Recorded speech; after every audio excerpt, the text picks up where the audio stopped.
வசனத்தை நல்லா கவனிங்க. கர்த்தர் உங்களை ஆசீர்வதிக்கட்டும். கொலைசேயருடைய புஸ்தகம் எடுத்துக்கொள்ளுங்க. 2வது அதிகாரத்தை எடுத்து நாம சில வசனங்களை வாசிக்க போறோம். கூடவே அப்படியே கவனிச்சுட்டு வாங்க. கர்த்தர் உங்களை ஆசீர்வதிக்கட்டும். கொலைசேயர் 2வது அதிகாரம் 2ஆம் வசனத்திலிருந்து வாசிக்கிற பாருங்க. அவர்களுடைய இருதயங்கள் தேற்றப்பட்டு அவர்கள் அன்பினால் இணைக்கப்பட்டு பிதாவாகிய தேவனுக்கும் கிறிஸ்துவுக்கும் உரிய ரகசியத்தை அறிந்து கொள்ளுகிற உணர்வின் பூரண நிச்சயத்தினுடைய எல்லா ஐஸ்வர்யத்திற்கும் உரியவர்களாக வேண்டும் என்று இப்படி விரும்புகிறேன். அது என்ன? அப்படியே கவனிங்க. அவருக்குள் ஞானம், அறிவு என்பவைகளாகிய பொக்கிஷங்கள் எல்லாம் அடங்கி இருக்கிறது. ஒருவனும் நயவசனிப்பினாலே உங்களை வஞ்சியாதபடிக்கு இதை சொல்லுகிறேன். இன்னைக்கு நயவசனிப்பினால சில ஜனங்களை வஞ்சிக்கிறத இன்னைக்கு பார்க்கிறோம். அதுபோல வஞ்சனையில விழாதபடிக்கு நமக்கு ஒரு தெளிவான ஒரு அறிவு நமக்கு தேவையா இருக்கிறது. கிருபை நல்லது. ஆனா கிருபைன்னா என்ன? ஏன்னா கிருபையை பற்றின சத்தியத்தை நாம் தெரிந்து கொள்வது நல்லது. கிருபைன்னா எங்கெல்லாம் சொல்லப்பட்டிருக்கு அப்படிங்கிறத கவனிக்கிறது முன்னாடி நம்முடைய வார்த்தை கொஞ்சம் கவனிங்க. இங்கே கர்த்தருடைய வார்த்தை சொல்லுது பாருங்க. அதே கொலைசேயர் 2வது அதிகாரத்தில் 5ஆம் வசனத்திலிருந்து படிச்சுட்டு வர பாருங்க. சரீரத்தின்படி நாம் தூரமாயிருந்தோம், ஆவியின்படி உங்களுடனே கூட இருந்து உங்கள் ஒழுங்கையும் கிறிஸ்துவின் மேல் உள்ள உங்கள் விசுவாசத்தின் உறுதியையும் பார்த்து சந்தோஷப்படுகிறேன். ஆகையால் நீங்கள் கர்த்தராகிய இயேசுவை ஏற்றுக்கொண்டபடியே அவருக்குள் வேறு கொண்டவர்களாகவும் அவர் மேல் கட்டப்பட்டவர்களாகவும் அவருக்குள் நடந்து கொண்டு நீங்கள் போதிக்கப்பட்டபடியே விசுவாசத்தில் உறுதிப்பட்டு ஸ்தோத்திரத்தோடு அதில பெருகுவீர்களாக. லௌகிக ஞானத்தினாலும் மாயமான தந்திரத்தினாலும் ஒருவனும் உங்களை கொலை கொண்டு போகாதபடிக்கு எச்சரிக்கையாயிருங்கள். அது மனுஷர்கள் பாரம்பரிய நியாயத்தையும் உலக வழிபாடுகளை பற்றினது அல்லாமல் கிறிஸ்துவை பற்றினதல்ல. அப்போ இந்த உலகத்தில் இருக்கிற சடங்காச்சாரங்கள், உலக மனிதர்கள் சொல்லுகிற வார்த்தைகள் இதெல்லாம் பார்த்தீங்கன்னா இதில் கவனித்து சில பேருடைய வார்த்தை நம்புற மாதிரி இருக்கும். அதில் நீங்கள் விழுந்து விடாதபடி வசனம் சொல்லுகிறது. பவுல் அப்போஸ்தலன் சொல்றார், நான் சரீரத்தில் தூரமாக இருந்தாலும் ஆவியின்படி நான் உங்களுடனே கூட இருந்து உங்கள் ஒழுங்கையும் கிறிஸ்துவின் மேல் உள்ள உங்கள் விசுவாசத்தின் உறுதியை பார்த்து சந்தோஷப்படுகிறேன். எத்தனை பேர் கிறிஸ்துவுக்குள்ள உறுதியா இருக்கிறாங்க? 2வது அதிகாரம் 3ஆம் வசனம் பாருங்க. அவருக்குள் ஞானம், அறிவு என்பவைகளாகிய பொக்கிஷங்கள் எல்லாம் அவருக்குள்ள அடங்கி இருக்கிறது. அவருக்குள்ள இருந்தா நல்லா கவனிக்கணும். நாம கர்த்தருக்குள்ள இருக்கிறோமா அல்லது கர்த்தரை விட்டு தூரமா இருக்கிறோமா என்பதை தினந்தோறும் உங்களை நீங்க நிதானித்து பாருங்க. சில பேர் நினைப்பாங்க, எப்போ ஜெபம் பண்ணாலும் ஆண்டவர் கேட்பாரு, எப்போ ஜெபம் பண்ணாலும் நீங்க காலையில் 5 மணிக்கு எழும்பி ஜெபம் பண்றவங்க ஜெபம் பண்ணுங்க, 3 மணிக்கு ஜெபம் பண்றவங்க ஜெபம் பண்ணுங்க, நாங்க 10 மணிக்கு எழுந்து ஜெபம் பண்ணுவோம் அப்படின்னு சில பேர் என்ன நினைக்கிறாங்க, எப்போ ஜெபம் பண்ணாலும் கர்த்தர் கேட்பார்னு நினைக்கிறாங்க. நிறைய விஷயங்கள்ல நிறைய பேர் தவறுறாங்க. ஆண்டவர் ஜெபத்தை கேட்பாரா? உண்மைதான்.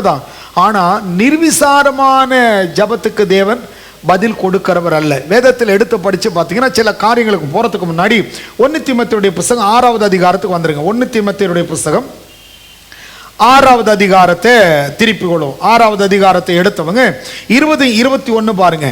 பவுல் அப்போஸ்தலன் தீமோத்தேயுக்கு எழுதுறார், ஓ தீமோத்தேயுவே, உன்னிடத்தில் ஒப்புவிக்கப்பட்டதை நீ காத்துக்கொண்டு சீர்கேடான வீண் பேச்சுக்கும் சீர்கேடான கர்த்தருக்கு முன்பாக பயத்துடனே இருப்பதற்கு தகுதி இல்லாதபடி ஜனங்களை திசை திருப்புற காரியம் இருக்கு பாருங்க. சில பேரெல்லாம் பாருங்க, ஏன் முட்டி போட்டு தான் ஜெபம் பண்ணுமா, ஏன் உட்கார்ந்தே ஜெபம் பண்ணக்கூடாதா, இப்படியெல்லாம் பலரும் பல விவாதங்களை பண்றதை பார்க்கிறோம். உபவாசத்தை குறித்தும் ஜபத்தை குறித்தும் அவங்களுடைய விசுவாசத்தை குறித்தும் பக்தியா இருப்பதை குறித்தும் பல விமர்சிக்கிறாங்க. கொஞ்சம் கவனிங்க. இன்னைக்கு நிறைய பேர் விதவிதமான ட்ரெஸ்ஸை போட்டுட்டு விதவிதமாக மேக்கப் பண்ணிக்கிட்டு இஷ்டம் போல இருந்துட்டு நாங்களும் கர்த்தருடைய பிள்ளைகள் சொல்றாங்க இல்லையா, அப்படிப்பட்ட ஜனங்களுக்கு வேதம் சொல்லுகிற சில எச்சரிப்பை தான் இன்னைக்கு கவனிக்க போறோம். அப்போஸ்தலனாகிய பவுல் சொல்றார் தீமோத்தேயுவை பார்த்து, ஓ தீமோத்தேயுவே, உன்னிடத்தில் ஒப்புவிக்கப்பட்டதை நீ காத்துக்கொண்டு சீர்கேடான வீண் பேச்சுகளுக்கும் ஞானம் என்று பொய்யாய் பேர் பெற்றிருக்கிற ஞானம் என்று பார்த்தா அது உண்மை மாதிரி தெரியும். அதனாலதான் ஆவிகளை பகுத்தறியணும். சில பேர் பேசுறதெல்லாம் பார்த்தீங்கன்னா உண்மை மாதிரி தெரியும். ஆமா இதுதான் உண்மைன்னு சொல்லிட்டு ஆண்டவரை விட்டு போயிடாதபடிக்கு அவர் சொல்றாரு பாருங்க, ஞானம் என்று பொய்யாய் பேர் பெற்றிருக்கிற கொள்கையின் விபரீதங்களுக்கும் விலகு. சிலர் அதை பாராட்டி விசுவாசத்தை விட்டு வலிவு போனார்கள். கிருபையானது உங்களோட இருப்பதாக. சிலர் வழி விலகி போயிட்டாங்க, கிருபை உங்களோடு இருப்பதாகங்கிறார். இந்த கிருபைன்னு சொன்னா என்ன? ஏன்னா ரொம்ப முக்கியமானது இது. அதனால ஒரு சிலது சொல்லிட்டு இந்த கிருபைக்கு நாம வருவோம். கிருபைன்னு சொன்னா இஷ்டம் போல இருக்கலாம், சர்ச்சுக்குள்ள விசில் அடிக்கலாம், ஜாலியா இருக்கலாம், இங்க ஆடலாம் பாடலாம், எப்படி வேணா ட்ரெஸ்ஸை போட்டுக்கலாம். சில பேரெல்லாம் பாருங்க கிழிந்து போன பேண்ட்டு, கையில்லாத பிளவுஸு, இது போல மாடலான ட்ரெஸ்ஸு, பயங்கரமான லிப்ஸ்டிக்கு, டேட்டோ, அது இதனெல்லாம் போட்டுட்டு இன்னைக்கு என்ன செய்யறாங்க, நாங்கள்லாம் கிருபையில் இருக்கிறோம், இதனால என்ன அப்படின்னு சொல்லிட்டு இன்னைக்கு ஒரு தகப்பன்மார் இல்லாத, ஒரு கண்டித்தல் இல்லாத சபையை போல பல சபைகள் இருக்கு. இதை குறித்து வேதம் என்ன சொல்லுகிறது? கட்டளையே விளக்கு, வேதமே வெளிச்சம், போதக சிக்ஷையே ஜீவ வழின்னு சொல்லப்பட்டிருக்கு. இந்த டேட்டோ எல்லாம் குத்தக்கூடாதுன்னு சொன்னோம்னா சில பேர் கேள்வி கேட்பாங்க. பைபிள் அதுக்கான ஆதாரம் இருக்கானா? இருக்கு. இந்த மேக்கப் பண்றது, இந்த அதாவது வந்து எசபேல் மாதிரி மையிட்டு ஒய்யாரமா திரியிறது, இந்த மாதிரி நிறைய காரியங்கள் இருக்கு பாருங்க.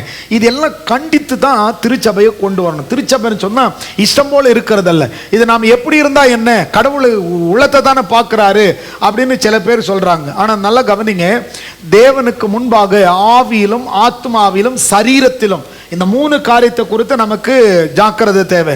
வேதம் சொல்லுகிறது, ஒருவர் பார்க்கும் பொழுது அவர்கள் நம்ம இச்சையோடு பார்த்தாங்கன்னு சொன்னா அந்த பார்வையிலேயே வேதம் சொல்லுது ஒரு சிறியவனும் இச்சையோடு பார்த்தா. அதனால அப்படிப்பட்ட பார்வை வராதபடிக்கு தகுதியான வஸ்திரங்களை உடுத்த சொல்லி வேதம் சொல்லுகிறது. ஒரு பெண்ணு எப்படி இருக்கணும்? முக்காடிட்டு அவங்க தேவ சமூகத்தில் எப்படி இருக்கணும்? பயத்துடன் நடுக்கத்துடன் இருக்கணும். ஒரு ஆண் எப்படி இருக்கணும்? அவரும் என்னதான் செய்யணும்? ஒரு ஆண் வந்து நீளமா முடி வளர்க்க கூடாது. ஆண்கள் இருக்க வேண்டிய விதத்தை குறித்து பைபிள் சொல்லுது. சில பேர் சொல்லலாம் இதெல்லாம் நமக்கு முக்கியமா அப்படின்னா, நம்மை பார்க்கிறவர்கள் இன்னைக்கு பைபிளை சில பேரை பார்க்க போறோம் பாருங்க. இந்த தேவனோடு இருக்கிற அனுபவம் இல்லைன்னு வச்சுக்கங்க, வாய் சரியில்லாம வாழ்க்கை சரியில்லாம போய் தாறுமாறா போயிடும். ஆனா எந்த இடத்துல பயத்துடன் நடுக்கத்துடனே ஸ்கூலுக்கு போறோம், சின்ன வயசுல பாருங்க ஸ்கூல்ல ஒரு யூனிஃபார்மை கொடுத்து அவங்கள ஒரு கண்ட்ரோலா கொண்டு வராங்க. ஏன்னு சொன்னா அவர்களுடைய பிற்காலத்தில் அவர்கள் நலமா இருப்பதற்காக தான் சில ரூல்ஸ் அவங்க என்ன செய்யறாங்க, ஃபாலோ பண்றாங்க. அதே போலதான் ஒரு ஆவிக்குரிய மனுஷன் கூட பவுல் எழுதுறார். அவர் எழுதும் பொழுது கூட ஒரு மனுஷன் இப்படிதான் இருக்கணும். தீமோத்தேயுக்கு சொல்றார், நீ இப்படிதான் இருக்கணும், ஒரு புருஷன் இப்படிதான் இருக்கணும், ஒரு மனைவி இப்படிதான் இருக்கணும், பிள்ளைகள் இப்படிதான் இருக்கணும் சொல்லி ஒரு ஒழுக்கத்தை குறித்து வேதம் சொல்லுகிறது. இப்படி ஒழுக்கத்தின்படி தான் வாழ நாம அழைக்கப்பட்டிருக்கிறோம். சில காரியங்களை கவனிக்கலாம் பாருங்க. என்னாம புஸ்தகம் 14வது அதிகாரத்துக்கு வந்து சொன்னா, இந்த இடத்துல தேவன் பேரில் இருக்கிற விசுவாசம் இல்லாததுனால இவர்களுடைய வாழ்க்கை. என்னாம புஸ்தகம் 14வது அதிகாரத்துக்கு வந்துருங்க. 13வது அதிகாரத்தில் போய் படிச்சு பார்த்தீங்கன்னா, யோசுவா மோசே என்ன செய்யறாரு சொன்னா, கோத்திரத்துக்கு ஒருத்தரா 12 பேரை வேவு பார்க்கறதுக்கு அனுப்புறதை குறித்து அங்கே எழுதப்பட்டிருக்கும். நீங்க 14வது அதிகாரத்தை திருப்பி கொள்ளுங்க. அந்த வேவு பார்க்க போனவர்களை குறித்து சொல்லுது பாருங்க. என்னாம புஸ்தகம் 14வது அதிகாரத்தை எடுத்தவங்க 20வது வசனத்தை 21வது வசனத்தையும் பாருங்க. அப்பொழுது கர்த்தர் உன் வார்த்தையின்படியே மன்னித்தேன், பூமியெல்லாம் கர்த்தருடைய மகிமையினால் நிறைந்திருக்கும் என்று என்னுடைய ஜீவனை கொண்டு சொல்லுகிறேன். என் மகிமையையும் நான் எகிப்தில வனாந்தரத்திலும் செய்த என் அடையாளங்களையும் கண்டிருந்தும் என் சத்தத்துக்கு செவிகோடாமல் இதனோடு 10 முறை என்னை பரீட்சை பார்த்த மனிதரில் ஒருவரும் அவர்கள் பிதாக்களுக்கு நான் ஆணையிட்டு கொடுத்த தேசத்தை காண மாட்டார்கள். இங்க கவனிங்களேன், இங்க வசனம் என்ன சொல்லுதுன்னு சொன்னா, ஆண்டவர் வாக்குத்தத்தம் பண்ணி இருக்கிறார். நல்ல கவனிங்க, எல்லாருக்குமே வாக்குத்தத்தம் கொடுத்திருக்கிறார். நமக்கெல்லாம் கூட பாருங்க, ஆண்டவர் சொன்னார், நான் உன்னை ஆசீர்வதித்து, ஆபிரகாமுக்கு உண்டான ஆசீர்வாதம் எல்லாம் நமக்கு இருக்கிறது. உண்மைதான், ஆண்டவர் நம்மை ஆசீர்வதிக்கிறவரா? உண்மைதான். இஸ்ரவேல் ஜனங்களை ஆசீர்வதிச்சாரா? உண்மைதான். ஆண்டவர் சொல்றாரு, நான் உங்களுக்கு பாலும் தேனும் ஓடுற நாளம விசாலமான தேசத்தை நான் உங்களுக்கு கொடுக்க போறேன், ஆகையினால நீங்க எல்லாரும் புறப்பட்டு போங்கன்னு சொல்லி அந்த ஜனங்களை அற்புதத்தின் வழியில நடத்துறார். அந்த ஜனங்களை கவனிச்சு பாருங்க. அவங்களுக்கு இரவில பாத்தீங்கன்னா விஷப்பூச்சிகள் அவர்களை நெருங்காதபடி அக்னி ஸ்தம்பமா இருக்கிறார். பகல்ல வெயில் அவர்களை சுட்டு விடாதபடி மேக ஸ்தம்பமா இருக்கிறார். அவங்க கிட்டத்தட்ட எப்படி இருக்காங்கன்னு சொன்னா, பகல்ல நல்ல குளிர்ச்சியா வழி நடத்தப்படுறாங்க, ராத்திரியில அவர்களுக்கு குளிர் இல்லாதபடி. இதை நல்லா கவனிச்சு பார்த்தீங்கன்னு வச்சுங்க, அதாவது இங்க இருக்கிற நமக்கு இந்த மார்ச் மாசம் இந்த மே மாசம் எல்லாம் வந்தா ரொம்ப சூடு இல்லாதபடி ஏசி இருக்கிற மாதிரி அந்த ஜனங்களுக்கு மேக ஸ்தம்பம்.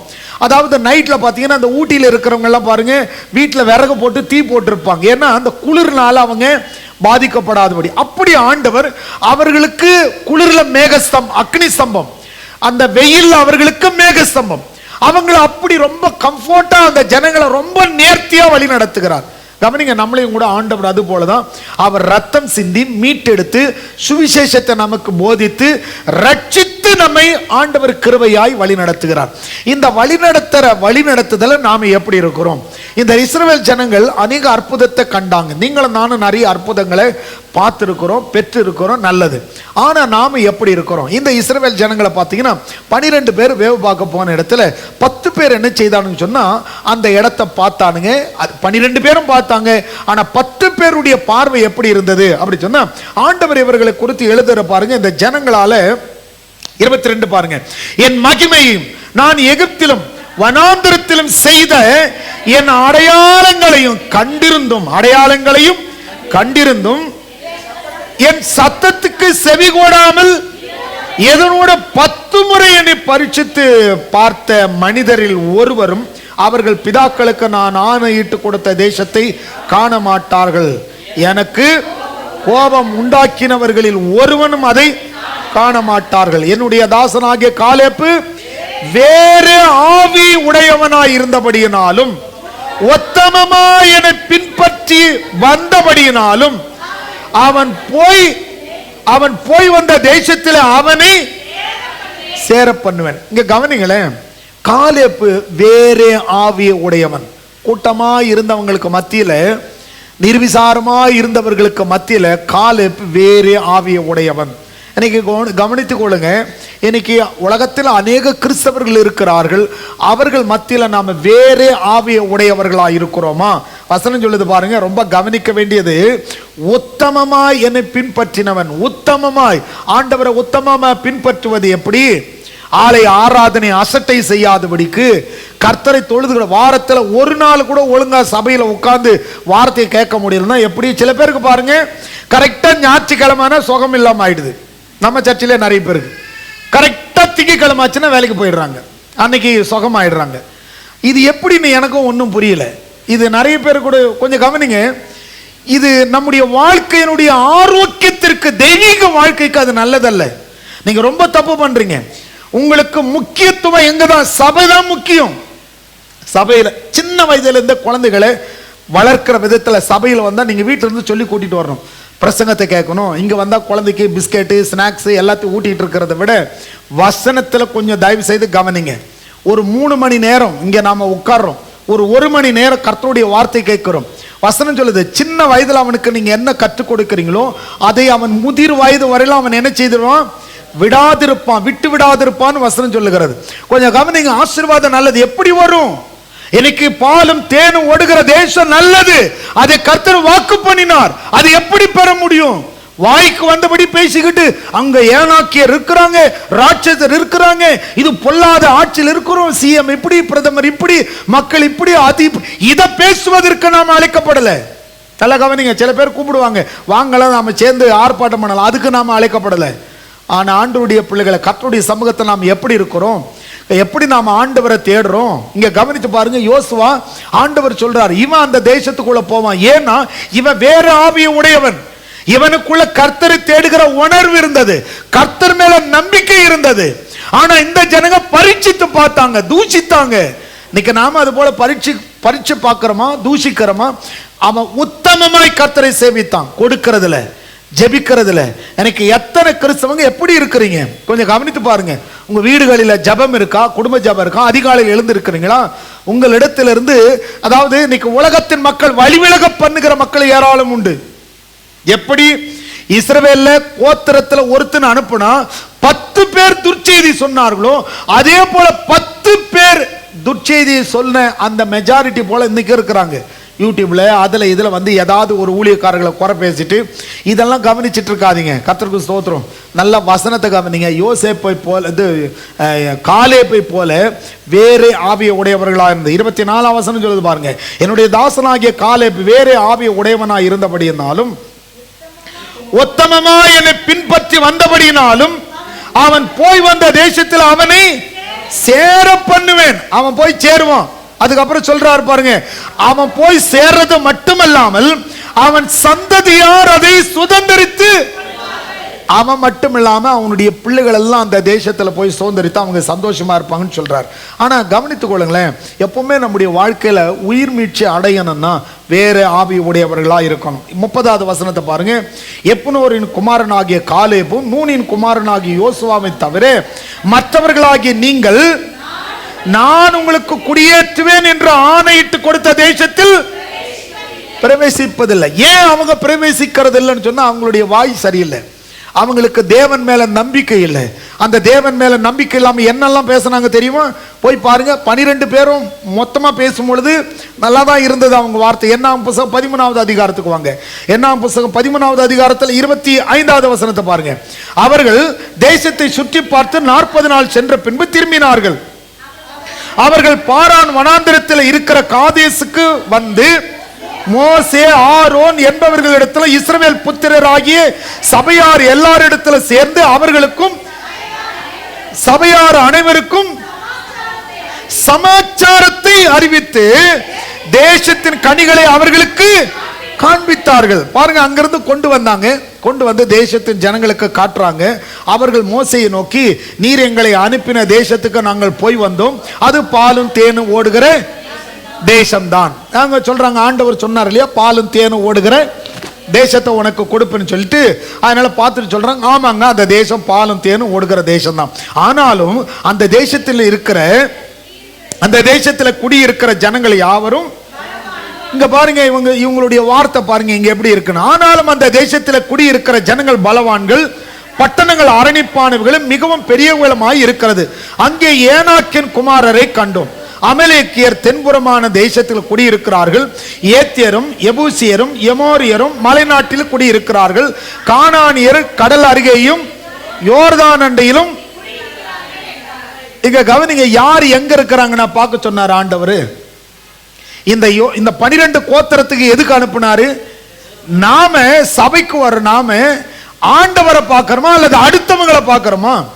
இன்னைக்கு பிரசங்கத்தை கேட்கிற நீங்க பிரசங்கத்தை கேட்கிறீங்களா அல்லது பிரசங்கியார்களை பார்த்துக்கிட்டு இருக்கீங்களா? இன்னைக்கு இவங்களுக்கு சொன்னது என்ன? பாலும் தேனும் ஓடுற தேசத்தை நான் உங்களுக்கு கொடுக்க போறேன். அந்த தேசத்தை வேவு பார்க்க சொன்னார். அந்த கானானை தான் வேவு பார்க்க சொன்னார், அடுத்தவங்களை வேவு பார்க்க சொல்லலை. இவங்க என்ன செய்யறாங்க? அந்த கானானுக்கு போறாங்க, அந்த பழங்களை பார்த்தாங்க, தேசத்தை பார்த்தாங்க, நல்லது. அதோடு வராம அங்க இருக்கிற யார், இங்க யார் யார் எங்கெங்க இருக்காங்க, யார் யார் எந்தெந்த இடத்துல இருக்கிறாங்க, அவன் உருவம் எப்படி இருக்கு, இவன் உருவம் எப்படி இருக்கு, இதை பார்க்கறதுக்கு அழைக்கப்படலைங்க. நம்முடைய ஆண்டவர் எப்படிப்பட்டவர் அதை மட்டும் பாருங்க. கர்த்தருடைய வசனம் சொல்லுது பாருங்க. அடுத்த வசனத்தை வாசிங்க. அப்பொழுது காலேப் மோசேவுக்கு முன்பாக, இங்க பாருங்க, இவங்க எல்லாரும் துர்ச்செய்தி சொல்லும் பொழுது இந்த 2 பேர் என்ன செய்யறாங்க?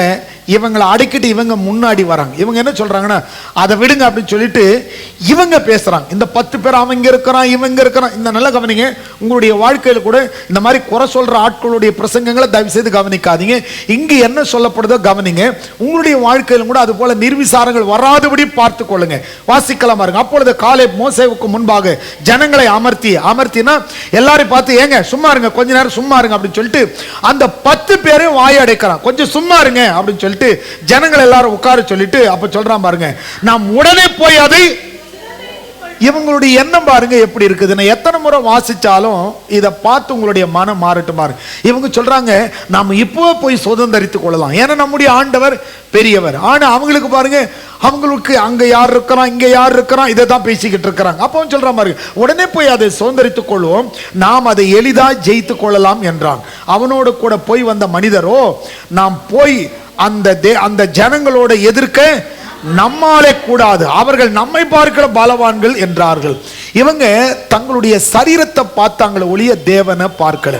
இன்னைக்கு நிறைய பேர் பாருங்க, தங்களுடைய தேவைகளை பார்க்கிறாங்களே ஒழிய தேவனை பார்க்கறதில்ல. தசம பாகம் விதைக்கிறதோ, காணிக்க கொடுக்கிறதோ, கர்த்தர்காய் விதைக்கிறதோ, ஆலயத்துக்கு வருகிறதோ, ஜெபிக்கிறதோ, இது எல்லாவற்றையும் கர்த்தரை பார்க்காம என் குடும்பம், என் தேவை, எனக்கு தேவை, நான் இப்படிதான், நான் அப்படிதான். கவனிங்க, கர்த்தருக்கு ஸ்தோத்திரம். உங்களுடைய வாழ்க்கையில் ஆசீர்வாதம் என்பது வராது. கவனிங்க, கர்த்தர் ஆசீர்வதிக்கிறவர் தான், வாக்குத்தத்தம் பண்ணினார் தான். ஆனா அதை அநேகர் பெற்றுக்கொள்ளவில்லை. கொஞ்சம் கவனிங்க, கானானுக்கு போய் வந்து அந்த கானானை இழந்து போன அவர்களைப் போல சபைக்கு வந்து பரலோகத்தை இழந்து போன மற்றவர்களைப் போல இராதபடிக்கு ஜாக்கிரதையா இருங்க. வெள்ளிக்கிழமை உங்களுக்கு ஜபத்துக்கு வாய்ப்பு இருந்த வீட்டில் உட்காந்துட்டு சபைக்கு வராமல் இருந்தா உங்களுக்கு ஆமா அப்படிதான் சொல்ல முடியும். வேதம் அப்படிதான் சொல்லுது. ஒருவனுக்கு நன்மை செய்ய திராணி இருந்தா நன்மை செய்யத்தக்கவர்களுக்கு செய்யாமிராதே. நன்மை செய்யணும் ஆண்டுடைய நாமத்துக்காக. வேதம் சொல்லுகிறது, நீங்க ஒரு ஊழியத்துக்காக, ஒரு ஊழியத்தில் ஒரு ஊழியக்காரனுக்கு, ஒரு சபைக்கு, ஒரு சபையில நீங்க என்னெல்லாம் செய்யறீங்களோ அது எல்லாமே உங்களுக்கு 100 திரும்ப கிடைக்கும். ஜாக்கிரதையா இருங்க. வசனங்களை கொஞ்சம் கவனித்துக் கொள்ளுங்க. வேதம் சொல்லுது, ஏதோ இஷ்டம் போல இருக்கலாம், நாம கிருபையில் இருக்கிறோம், அந்த கிருபைக்கு தான் இன்னைக்கு வரப்போறேன். கிருபைனா என்ன? இன்னைக்கு நிறைய பேர் நினைச்சிட்டு இருக்கிறது ஜாலியா ஆட்டம் போட்டுட்டு இருக்கிறது இல்லை. எத்தனையோ பேர் தொடங்கினாங்க, எத்தனையோ பேர் யாரையும் குறை சொல்றது என்னுடைய நோக்கம் அல்ல. நானும் மற்றவர்களை குறை சொல்ல வரல. என்னுடைய நோக்கம் நாம சத்தியத்தில் நினைச்சிருக்கணுங்கிறதா நான் பேச வரேன். இன்னைக்கு நீங்க எப்படி இருக்கிறீங்க? ஒருவேளை அங்க பிரேயர் நடந்துட்டு நீ வீட்டில் உட்காருன்னா உனக்குள்ள தேவ ஆவி இல்லை, பிசாசு உள்ள இருக்கு.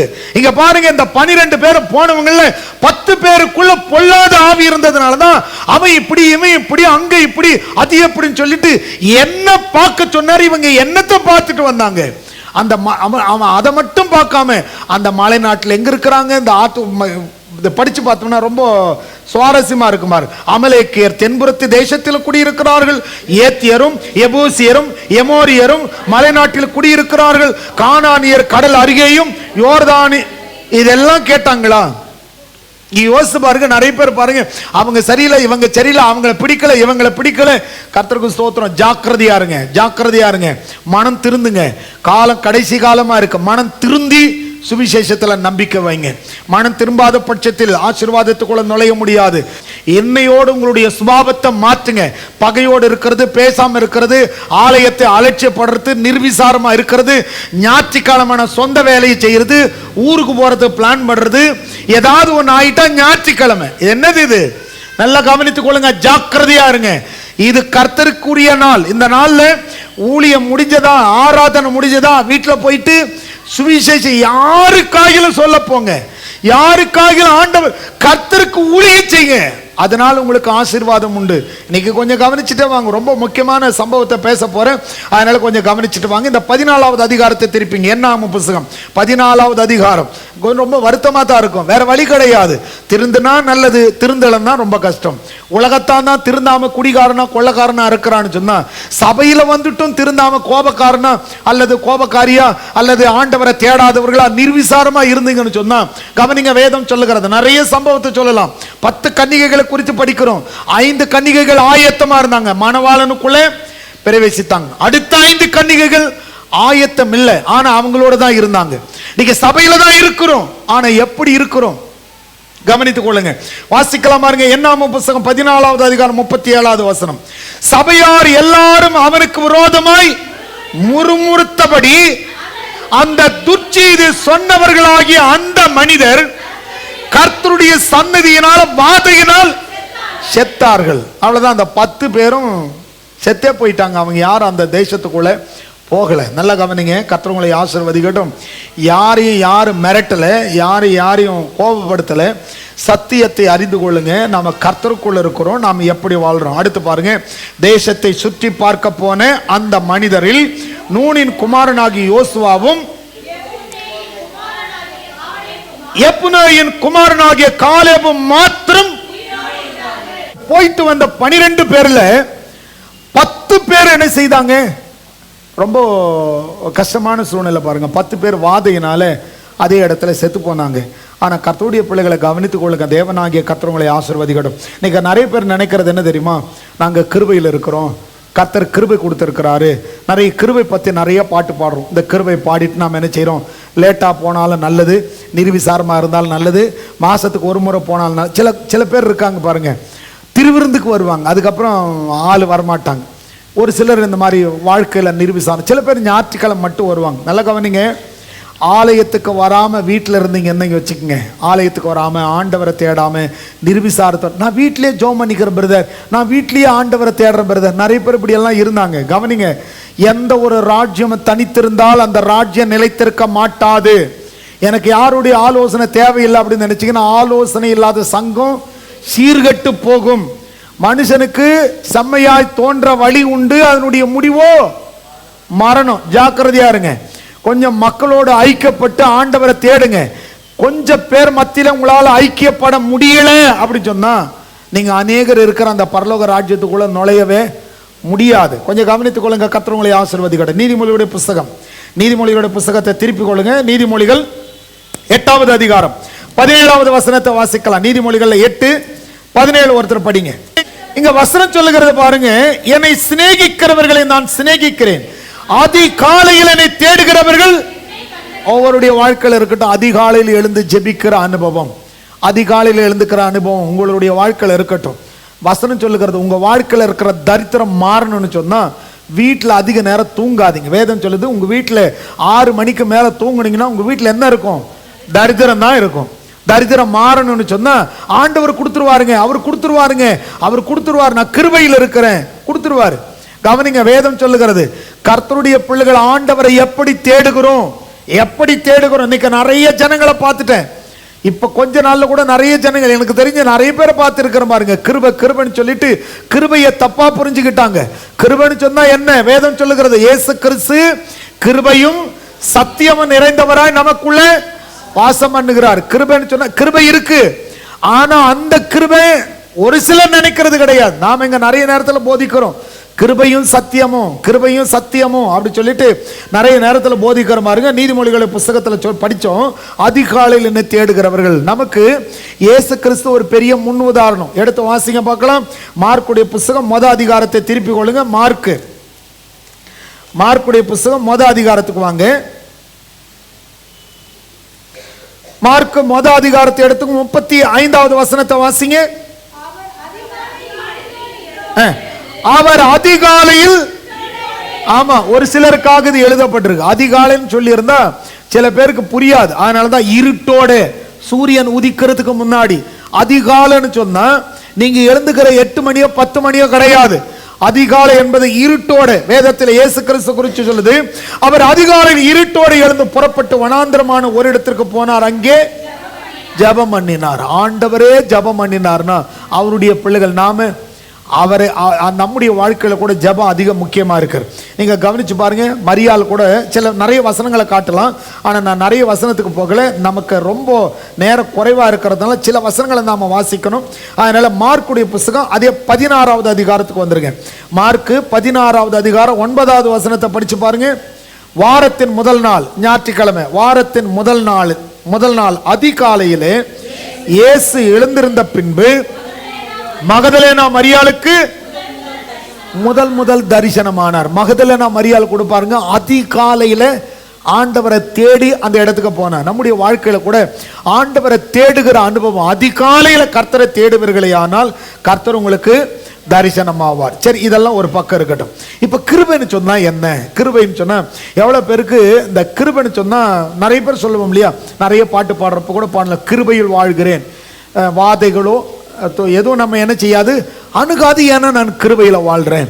நிறைய பேர் சொல்லுவாங்க ஆபிரகாம் கிருபையில் இருந்தார். உண்மைதான், ஆபிரகாமுக்கு முன்னாடி ஆபிரகாம் காலத்துல நியாயப்பிரமாணம் கிடையாது, கிருபையில் இருந்தார். கிருபைன்னு சொன்னா எப்படி வேணா இருக்கலாம் இல்ல, கிருபைன்னு சொன்னா வேலை, கிருபைன்னு சொன்னா கண்டிஷன். ஆபிரகாமுக்கு சொல்றார், ஆபிரகாம் கிருபையில் இருந்த மனுஷன் தான். ஆபிரகாமுக்கு சொல்றார், ஆபிரகாமே நான் சர்வ வல்லமையுள்ள தேவன், எனக்கு முன்பாக நடந்து கொண்டு ஒத்தமனாயிரு, ஜாக்கிரதையாயிருன்னு எச்சரிக்கிறத படிக்கிறோம். ஈசாக்கு கிட்ட கிருபையில தான் இருந்தார். ஈசாக்கு என்ன சொல்றாரு? ஈசாக்கு மற்றவர்கள் போல நீ என்ன செய்திராது, எகிப்துக்கு போயிடாத, இந்த இடத்துல இரு. எந்த இடம்? வறட்சியான இடம். எந்த இடத்துல இரு, நான் உன்னோட கூட இருந்த உன்னை ஆசீர்வதிப்பேன்னு சொன்னார். எதிர்ப்புகள் உள்ள இடம்.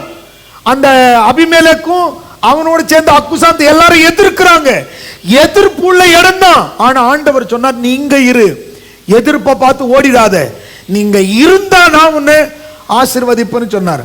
அதே போல அங்க இருந்ததுனாலதான் அவனை ஆசீர்வதித்தார். பஞ்சத்துல விசுவாசத்துல விதைச்சதுனாலதான் அவன் என்ன செய்தான், 100 மடங்கு அறுவடையே கண்டா. மழைய பார்க்கல, பனிய பார்க்கல, வெள்ளத்தை பார்க்கல, ஆனா விசுவாசம் அவனுக்குள்ள இருந்தது. இந்த கிருபைன்னு சொன்னா எப்படி வேணா எல்லார்கிட்டையும் வரலாம். நீங்க எல்லாரும் எடுத்து பார்த்தீங்கன்னா யோசேப்பு கிருபையில தான் இருந்தாரு, கிருபையில் இருந்ததுனால போத்திபாருடைய மனைவி கூப்பிட்ட உடனே நான் கிருபையில் வாழ்கிறேன்னு பின்னாடி போயிட கிடையாது. கர்த்தருக்கு முன்பாக நான் பாவம் செய்வது எப்படி? அவனுக்கு தெரியும். இந்த கிருபைன்னு சொன்னா வேலை. இன்னைக்கு நிறைய வசனங்களை சிலதை கவனிச்சு ரொம்ப ஜாக்கிரதையா கவனிச்சுட்டு வாங்க. முடிஞ்சா நோட்ஸ் எடுத்துட்டே வாங்க. அப்போஸ்தலருடைய புத்தகம் 11வது அதிகாரத்துக்கு வாங்க. கிருபைன்னு சொன்னா என்ன? அப்போஸ்தலருடைய புத்தகம் 11வது அதிகாரத்தை நாம திருப்பி கொள்ளும். திருப்பினவங்க 22வது வசனத்துல பர்னபாவை குறித்து படிக்கிறோம். சில மனிதர்களுக்கு நான் வரேன், கடைசியா வரேன், யாருக்கு கிருபை கிடைச்சதுன்னு சொல்லி அது எல்லாம் படிச்சுட்டே வரலாம் பாருங்க. அப்போஸ்தலர் 11வது அதிகாரத்தை எடுத்துன்னு சொன்னா 22ல இருந்து படிக்கலாம் பாருங்க. எருசலேமில் உள்ள சபையார் இந்த காரியங்களை குறித்து கேள்விப்பட்ட பொழுது அந்தியோகியா வரைக்கும் போகும்படிக்கு பர்னபாவை அனுப்பினார்கள். இந்த பர்னபா வரார். இந்த பர்னபாவுக்கு என்ன கிடைச்சது? கிருபை கிடைச்சது. கிருபைன்னா என்ன தெரியுமா? வேலை கிடைக்கிறது. கிருபை கிடைச்சதுன்னா நாம நினைக்கிறது என்ன, கிருபை பெற்றவர்கள் எல்லாம் என்ன செஞ்சாங்க கவனிச்சுட்டு வாங்க. அவன் போய் சேர்ந்து தேவனுடைய கிருபையை கண்ட பொழுது சந்தோஷப்பட்டு கர்த்தரிடத்தில் மன நிர்ணயமாய் நிலைத்திருக்கும்படி எல்லாருக்கும் கிருபை வந்த உடனே வேலை வந்துருச்சு. கிருபைன்னு சொன்னா ஊழியம் செய்யணும், கிருபைன்னு சொன்னா வேலை செய்யணும். இந்த இடத்துல பர்னபாவுக்கு பைபிளை படிக்கிறோம். கர்த்தருடைய கிருபை 23ஆம் வசனம் சொல்லுகிறது, தேவனுடைய கிருபையை கண்ட பொழுது, கிருபைன்னு சொன்னா வேலைன்னு சொல்றேன் இல்லையா, இந்த கிருபையை கண்ட பொழுது இவனுக்கு ஒரு வேலை வந்துருச்சு. என்ன வேலைன்னு சொன்னா சத்தியத்துல நிலைத்திருக்கும்படி எல்லாருக்கும் புத்தி சொல்ற வேலை. அதுக்கப்புறம் பாருங்க, அவன் நல்லவனும் பரிசுத்த ஆவியினாலும் விசுவாசத்தினாலும் நிறைந்தவனுமாயிருந்தான். அநேக ஜனங்களை கர்த்தரிடமாய். இப்போ இந்த கிருபை இவனை வேலை செய்ய சொல்லுகிறது. அநேகரை கர்த்தரிடமாய் சேர்க்கிறான். அநேகமா இந்த பர்னபாவுக்கு கிருபை கிடைச்ச உடனே ஊழியம் செய்யறான். இன்னைக்கு உங்களுக்கு கிருபை கிடைச்சிருக்கா அப்படின்னு சொன்னா, நீ கிருபை பெற்றவரா இருந்தா இங்க முழங்கால் படியிடணும், இங்க வந்து ஆராதிக்கணும்.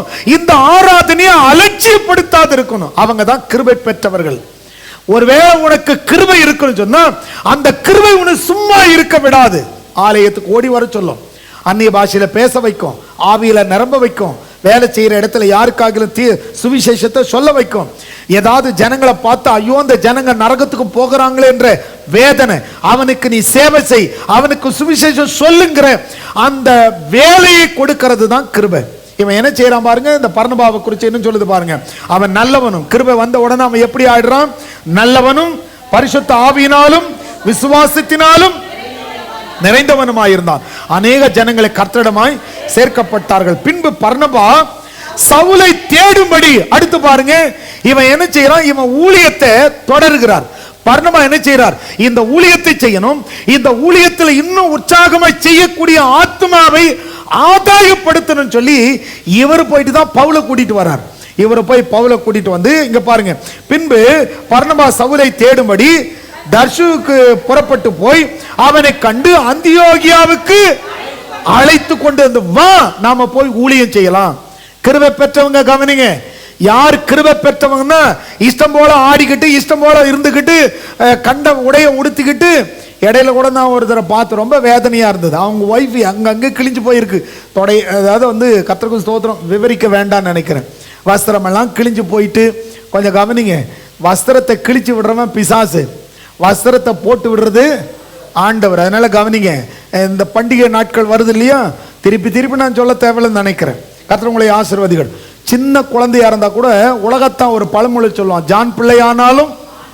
அப்ப அந்த ஆண் பிள்ளைக்கு ஜட்டியோட கூட்டிட்டு வந்துட முடியுமா?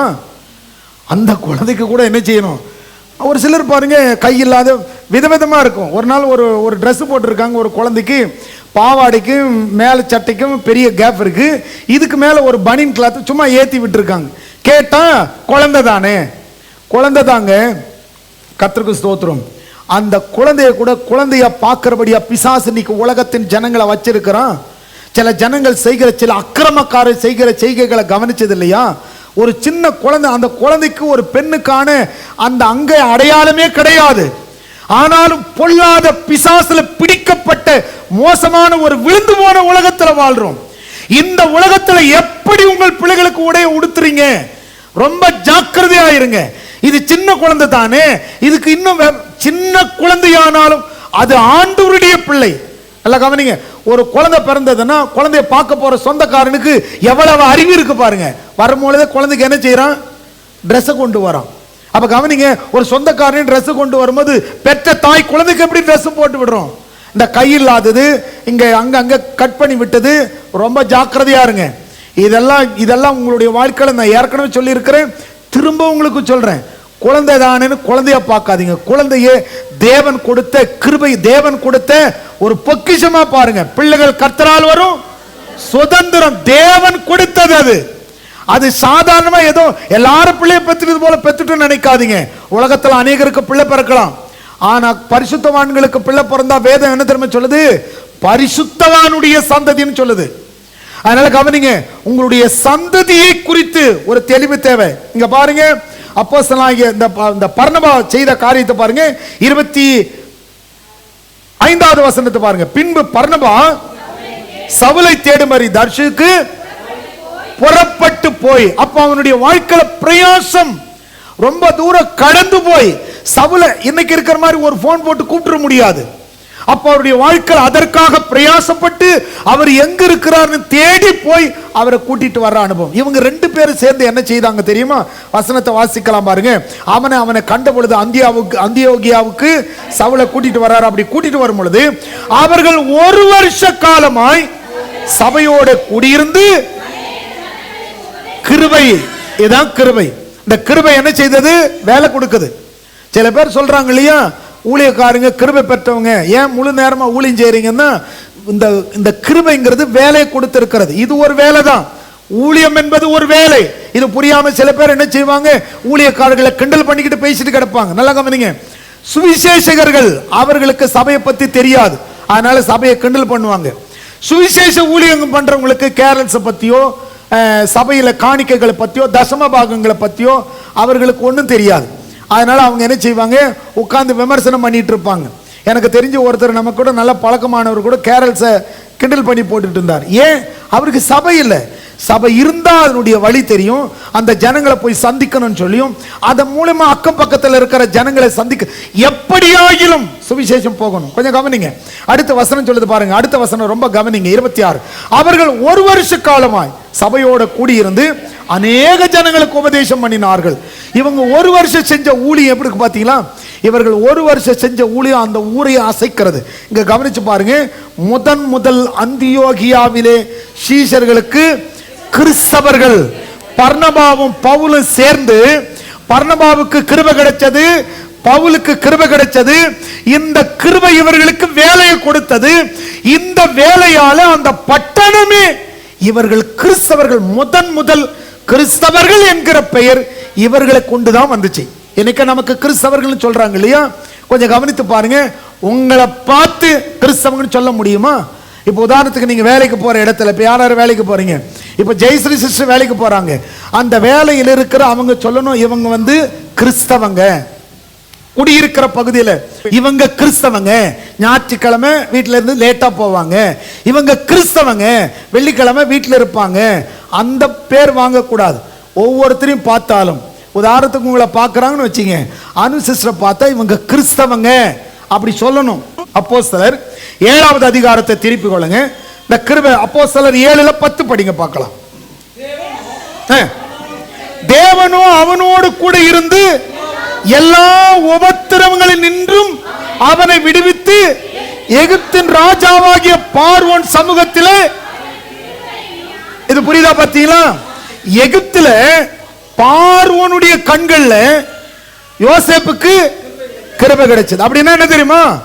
பார்வோனுக்கு அவனுடைய வேலை செய்யும்படி யோசேப்புக்கு வேலை கிடைத்தது. கிருபை கிடைச்சதுன்னு சொன்னா நீங்க வேற மாதிரி நினைச்சிடாதீங்க. கிருபை என்பது வேலை.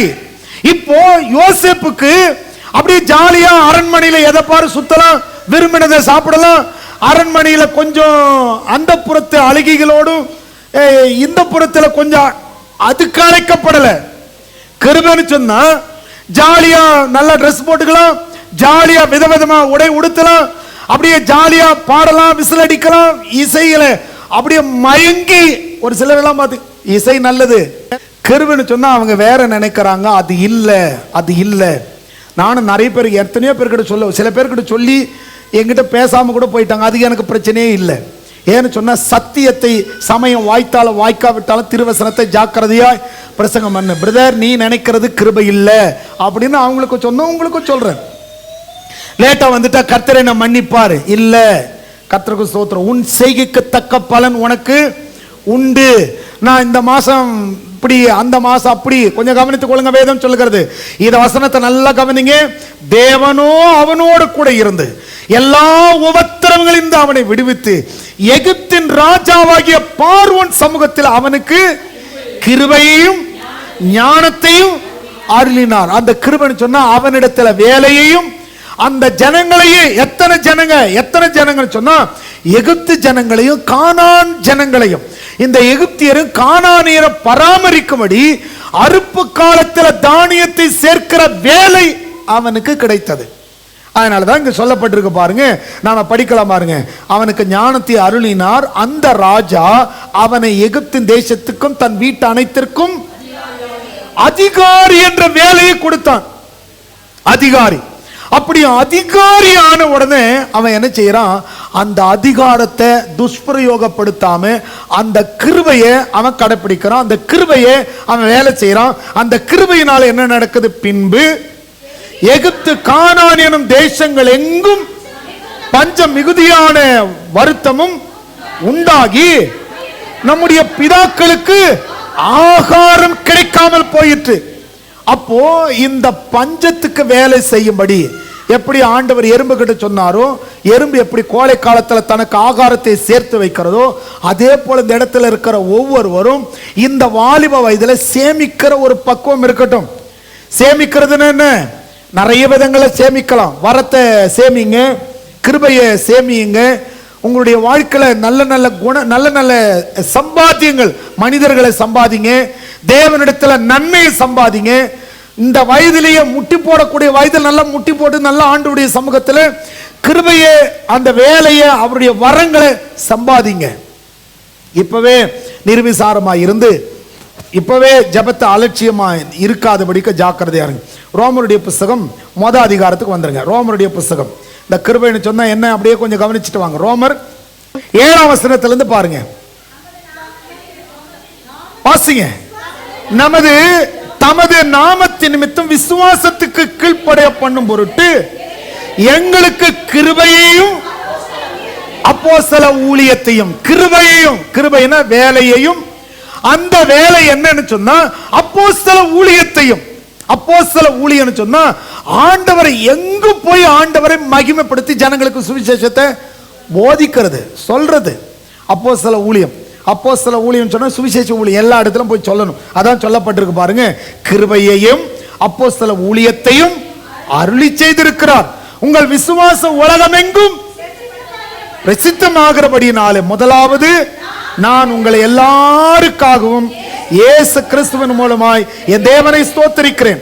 நான் ஜெபம் பண்ணும் போதெல்லாம் இடைவிடாமல் உங்களை நினைத்துக் கொண்டிருக்கிறதை குறித்து தமது குமாரனுடைய சுவிசேஷத்தினால் என் ஆவியோடு நான் சேவிக்கிற தேவன் எனக்கு கிருபைன்னு சொல்லி வந்த உடனே வேலை என்ன வேலை? குடும்பத்துக்கு ஜெபம் பண்றது, குடும்பத்துக்கு சுவிசேஷம் சொல்றது. கிருபை பெற்றவங்களே கொஞ்சம் கவனிங்க. கிருபை பெற்றவங்க புருஷனுக்கு சுவிசேஷம் சொல்லணும். கிருபை பெற்றவங்க பிள்ளைகளுக்கு சுவிசேஷம் சொல்லணும். கிருபை உங்களுக்கு கிடைச்சது எதுக்குன்னா, நீங்க மட்டும் சபைக்கு வந்துட்டு வீட்டுக்காரர் சேஃபா இருக்கட்டும், பிள்ளைகள் சேஃபா இருக்கட்டும். சில பேர் புருஷன் மாத்திர சபையில் இருந்துட்டு மனைவி வேலைக்கு போட்டும், மனைவி தான் சொந்த வேலையை பார்க்கட்டும் சொல்லி இல்லாதபடிக்கு ஜாக்கிரதையா இருந்து. கிருபை பெற்றவங்கன்னு சொன்னா வேலை செய்யறவங்க, குடும்பத்துக்காக, பிள்ளைகளுக்காக. வேலைன்னா சமையல் வேலை இல்லை, ரட்சிப்புக்குள்ள அந்த குடும்பத்தை கொண்டு வரணும். உங்களுடைய வேலை நீங்க என்ன செய்யணும்? இப்போ புஷ்பா சிஸ்டர் இருக்காங்கன்னா அவங்க மணிக்கணக்கா ஆண்டவருடைய சமூகத்தில் அவங்களுக்கு கிருபை கிடைச்சது என்னன்னு சொன்னா, அவங்க கணவனாரை ஆதாயப்படுத்துறது, பிள்ளைகளை ஆதாயப்படுத்துறது, சமயம் கிடைக்கும் பிள்ளைகளுக்கு வசனத்தை சொல்றது, கணவனாருக்காக அவர் வேலைக்கு போன உடனே வீட்டு கதவை சாத்தி அவருடைய சுகத்துக்காக, அவருடைய ரட்சிப்புக்காக, அவருடைய ஆரோக்கியத்துக்காக இவங்க ஜெபிக்கிற ஜெபத்துல அடுத்த வாரத்தில் அவர் இங்க இருக்கணும். அதுதான் உங்களுக்கு கிருபை கிடைச்சிருக்குங்கிறது அடையாளம். அதனால கிருபைன்னு சொன்னா பாவம் பெருகிற இடத்துல கிருபை பெருகுது, அதுக்காக நாம் பாவம் செய்யலாமா? இப்போ உதாரணத்துக்கு சொல்லணும்னு சொன்னா, கார் வாங்கின உடனே இன்சூரன்ஸ் கொடுக்குறான், பம்பர் டு பம்பர் இன்சூரன்ஸ் கொடுக்குறான். பம்பர் டு பம்பர்னா முன்னாடி பம்பர்ல இருந்து பின்னாடி பம்பர் வரல எதை இடிச்சாலும் வேற இன்சூரன்ஸ்ல கிளைம் பண்ணிக்கலாம். கிளைம் பண்ணிக்கலாம்ங்கிறதுக்காக போகும்போதெல்லாம் இடிச்சுக்கிட்டே போக முடியுமா? இன்சூரன்ஸ் இருக்குங்கிறதுக்காக எதை இடிச்சாலும் ரீப்ளேஸ்மெண்டா நம்ம இன்சூரன்ஸ்ல கிளைம் பண்ணிக்கலாம்னு சொல்லி போற வரவனெல்லாம் இடிச்சுட்டே போக முடியுமா? கிருபை இங்க இருக்கிறதுனால பாவத்தை எங்க வேணா செஞ்சுக்கிட்டே இருக்கலாமா? வசனம் அது சொல்லுது, பாவம் பெருகிற இடத்துல கிருபை பெருகு. எதுக்கு? நீ ரட்சிக்கப்படுறதுக்கு, நீ மனம் மாறுவதற்கு, உன்னை மாற்றிக்கொள்வதற்கு, உன் வாழ்க்கையை சீர்படுத்துவதற்கு. இப்படி இருந்தங்க 10 நிமிஷம் லேட்டா போனேன், இன்னைக்கு 10 நிமிஷம் முன்னாடி போறேங்க. இது வளர்ச்சி. கொஞ்ச நேரம் முழங்கால் போட்டுடுவேன், அதுக்குள்ள இடுப்பெல்லாம் வலிக்கும். ஆனா இப்ப பாருங்க, மணிக்கணக்கா முழங்கால நின்று ஆண்டவருடைய சமூகத்தில் அப்படி நான் ஜெபிக்கும் பொழுது ஆண்டவரோடு இசைந்து இருக்கிறேங்க. அது வளர்ச்சி. எனக்கு ஞாயிற்றுக்கிழமான சனிக்கிழமையே நான் ஆயத்தப்பட்டு ஆலயத்துக்கு ப்ரிப்பேர் ஆகிறேன், அது வளர்ச்சி. 2 கொரிந்தியரோட புத்தகத்தை திருப்பி 6வது அதிகாரத்துக்கு வந்துருங்க. 2 கொரிந்தியர் 6வது அதிகாரம் எடுத்து வாசிங்க, 1ல இருந்து படிங்க. தேவனுடைய கிருபையை நீங்கள் விருதாவாக பெறாதபடிக்கு உடன் வேலையாட்களாகிய நாங்கள் உங்களுக்கு. இந்த கிருபையை பெற்ற, வேலையை பெற்றவன் அடுத்தவனுக்கு சொல்றான், நீ கிருபையை பெற்ற, நீ வேலையை பெற்றிருக்கிற, அந்த வேலையை விருதாவா நினைக்காம வேலையை செய்ய. தேவனுடைய கிருபையை நீங்கள் விருதாவாய் பெறாதபடிக்கு உடன் வேலையாட்களாகிய நாங்கள், கிருபை பெற்றவர்கள் வேலையாட்கள், நாங்கள் என்ன செய்யறோம்? உங்களுக்கு புத்தி சொல்லுகிறோம். அனுக்கிரக காலத்தில் நான் உனக்கு செவி கொடுத்து இரட்சணிய நாளில உனக்கு உதவி செய்தேன் என்று சொல்லி இருக்கிறாரே. இதோ இப்பொழுதே அனுக்கிரக காலம், இப்பொழுதே இரட்சணிய நாள். இந்த ஊழியம் கொற்றப்படாதபடிக்கு நாங்கள் யாதொன்றிலும் இடரல் உண்டாக்காமல். புரியுதுங்களா? கிருபைன்னு சொன்னா என்ன? சபையா இருக்கு, நாங்கள் யாதொரு காரியத்திலும் இடரல். முடிஞ்ச பிறகு பேசுறேன் அடுத்த காரியத்தை குறித்து. சரி, கவனிங்க. கர்த்தருக்கு ஸ்தோத்திரம். இந்த ஊழியம் குற்றப்படாதபடிக்கு இணைஞ்சிருக்கிற நீங்க எப்படி இருக்கிறீங்க? இந்த ஊழியம் குற்றப்படாதபடிக்கு நாங்கள் யாதொன்றிலும் இடரல் உண்டாக்காமல் எவ்விதத்திலேயும், எல்லாரும் சேர்ந்து படிங்க, எவ்விதத்திலேயும். எல்லாரும் சேர்ந்து படிங்க. எல்லாரும் ஆண்கள் சைடுல சத்தமே வரல பாருங்க. எவ்விதத்திலேயும், எவ்விதத்தினாலேயும் எங்களை தேவனுடைய ஊழியக்காரராக விளங்க பண்ணுகிறோம். மிகுந்த பொறுமையிலும் உபத்திரவங்களிலும் நெருக்கங்களிலும் இடுக்கண்களிலும் அடிகளிலும் காவல்களிலும் கலகங்களிலும் பிரயாசங்களிலும் கண்விழிப்புகளிலும் உபத்திரவங்களிலும் கற்பிலும் அறிவிலும் நீடிய சாந்தத்திலும் தயவிலும் பரிசுத்த ஆவியில் மாயமற்ற, பரிசுத்த ஆவியிலும் மாயமற்ற அன்பிலும் சத்திய வசனத்திலும் திவ்ய பலத்திலும் நீதியாகிய வலதிடது பக்கத்து ஆயுதங்களை தரித்திருக்கிறதிலும் கனத்திலும் கனவீனத்திலும் துர்க்கீர்த்தியிலும் நற்கீர்த்தியிலும் எத்தனை எனப்பட்டாலும் நிஜஸ்தராகவும் அறியப்படாதவர்கள் எனப்பட்டாலும் நன்றாய் அறியப்பட்டவர்களாகவும் சாகிறவர்கள் எனப்பட்டாலும் உயிரோடு இருக்கிறவர்களாகவும் தண்டிக்கப்படுகிறவர்கள் எனப்பட்டாலும் கொல்லப்படாதவர்களாயும் துக்கப்படுகிறவர்கள் எனப்பட்டாலும் எப்பொழுது சந்தோஷப்படுகிறவர்களாகவும் தரித்திரர் எனப்பட்டாலும் அநேகரை ஐஸ்வர்யவான்கள் ஆக்குகிறவர்களாகவும் ஒன்றும் இல்லாதவர்கள் எனப்பட்டாலும் சகலத்தையும் உடையவர்களாக எங்களை. எத்தனை பேருக்கு இது புரியுது? அல்லேலூயா. வீட்டில் போயிட்டு திருப்பி திருப்பி படிங்க. நாம எப்படி இருக்கிறோம், பொறுமையில் எப்படி இருக்கிறோம். சில பேர் சொல்லுவான் இல்லையா, சாவுகிறாக்கின்னு சொல்லிட்டு, அதைத்தான் இங்கே எழுதப்பட்டிருக்கு. சாகிறவர்கள் எனப்பட்டாலும் பிழைத்திருக்கிறவர்களாகும். சில பேர் பல பேர் பல விதத்தில் பேசுறாங்க இல்லையா, அவங்க எல்லாருக்கும் முன்னாடியும் அவர்கள் எண்ணுகிறது வேற, நாம் எண்ணுகிறது வேற. தேவனுக்கு முன்பாக எத்தனை பாடு வந்தாலும் கர்த்தருடைய பிள்ளைகள் என்பதில் கிருபைன்னு சொன்னா உபத்திரமே இருக்காதுன்னு சில பேர் நினைச்சுக்கிறாங்க. நல்லா கவனிங்க, கிருபைங்கிற சொல்லுது உபத்திரம் நிறைந்த ஒரு பெரிய வேலை. உபத்திரம் அதாவது வந்து பார்த்தீங்கன்னா ஒவ்வொருத்தருக்கும் கிருபை கிடைச்சது. கிருபை கிடைச்சவங்களாம் பெரிய பெரிய வேலை தான் செய்தாங்க. அவர்கள் செய்த வேலைகள் எல்லாம் சொல்லப்பட்டிருக்கு. நீங்க 2 கொரிந்தியர் 6வது அதிகாரத்தை வீட்டில் போயிட்டு 1லிருந்து 10 வரல திரும்ப திரும்ப திரும்ப திரும்ப உங்க வீட்டில் போய் படிச்சு பாருங்க. இப்ப திருப்பி கொள்ளுங்க 2 கொரிந்தியர் புத்தகம் 8வது அதிகாரத்துக்கு வாங்க. 2 கொரிந்தியர் 8வது அதிகாரம். கிருபைன்னு சொன்னா என்ன தெரியுமா? கிருபைன்னு சொன்னா வேலை. என்ன வேலை? கர்த்தருக்காக தன்னையே கொடுக்கிறது. எத்தனை பேர் கர்த்தருக்காக தன்னை அர்ப்பணிக்கிறீர்கள்?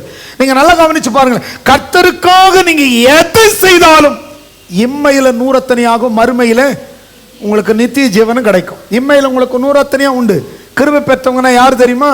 இஷ்டம் போல ஆடிக்கிட்டு ஜாலியா பணம் இருக்கிறவங்க இல்ல. வாசிக்கலாம் 2 கொரிந்தியர் புத்தகம் 8வது அதிகாரம் 1லிருந்து படிங்க. அன்றியும் சகோதரரே, மக்கதோனியா நாட்டு சபைகளுக்கு தேவனளித்த கிருபை, தேவனளித்த கிருபை, மக்கதோனியா நாட்டுக்கு தேவன் அளித்த வேலை, தேவன் கொடுத்த வேலை என்னன்னு சொன்னா கொடிய தரித்திரத்தில் கூட கொடுக்கிறது. இதுதாங்க கிருபை. இன்னைக்கு பாருங்க, சில பேர் என்ன செய்யறாங்க, இந்த மாசம் நான் தசம்பாகம் கொடுக்க முடியாது. ஒரு சிலர் பாருங்க, இந்த மாசம் 1000 ரூபாய் போதும், வாங்குற சம்பளம் ஒரு 30,000 சம்பளம் வாங்கினாலும் ஆண்டவருக்கு 1000 ரூபாய் போதும். நல்ல கவனிங்க, கர்த்தருக்கு ஸ்தோத்திரம். மல்கியா புஸ்தகத்தில் சொல்லுது, மனுஷன் தேவனை வஞ்சிக்கலாமா? நீங்கள் என்னை வஞ்சிக்கிறீர்களே. எதனால? தசம பாகத்திலும் காணிக்கைகளின் தானே. அதே போல ஆலயத்துக்கு ஏதாவது கொடுக்கணும்னு சொன்னா சில பேர் யோசிப்பாங்க. பைபிளில் பாருங்க, இந்த ஏழை விதவை குறித்து சொல்லப்பட்டிருக்கு. ஒரு விதவை தாங்க. அந்த ஏழை விதவை என்கிட்ட ஒன்னும் சொல்லலை. பார்த்தியா? அந்த விதவைக்கு கூட தெரிஞ்சிருந்தது ஆலயத்துக்கு வெறும் கையோடு வரக்கூடாதுன்னு சொல்லி. சில பேர் பாருங்க, காணிக்க போடும்போது கையை டைட்டா மூடிக்கிட்டு இருப்பாங்க. ஏன்? அவங்க காணிக்க வெளியே தெரிஞ்சா அவங்களுக்கே அசிங்கமா இருக்கும். அதனால என்ன செய்வாங்க, டைட்டா பிடிச்சிக்குவாங்க. சில பேர் பார்த்தீங்கன்னா அதை போட்டு வீட்டில் நல்லா சுருட்டி கொண்டு வருவாங்க போல இருக்கு. அதை விரிக்கிறது, அதை மடிப்பா மடிச்சு சின்னதா மடிச்சு போட்டு போவாங்க. கவனிங்க, கர்த்தருக்கு ஸ்தோத்திரம். ஏன்? அவங்களுக்கு, ஏன்னா இந்த காணிக்கன் வரும் பொழுது நம்முடைய மனது அதை நிறைய பேருக்கு பார்த்தீங்கன்னா காணிக்கன்னு சொன்னாலும் தேடும், சின்ன காணிக்கை இது.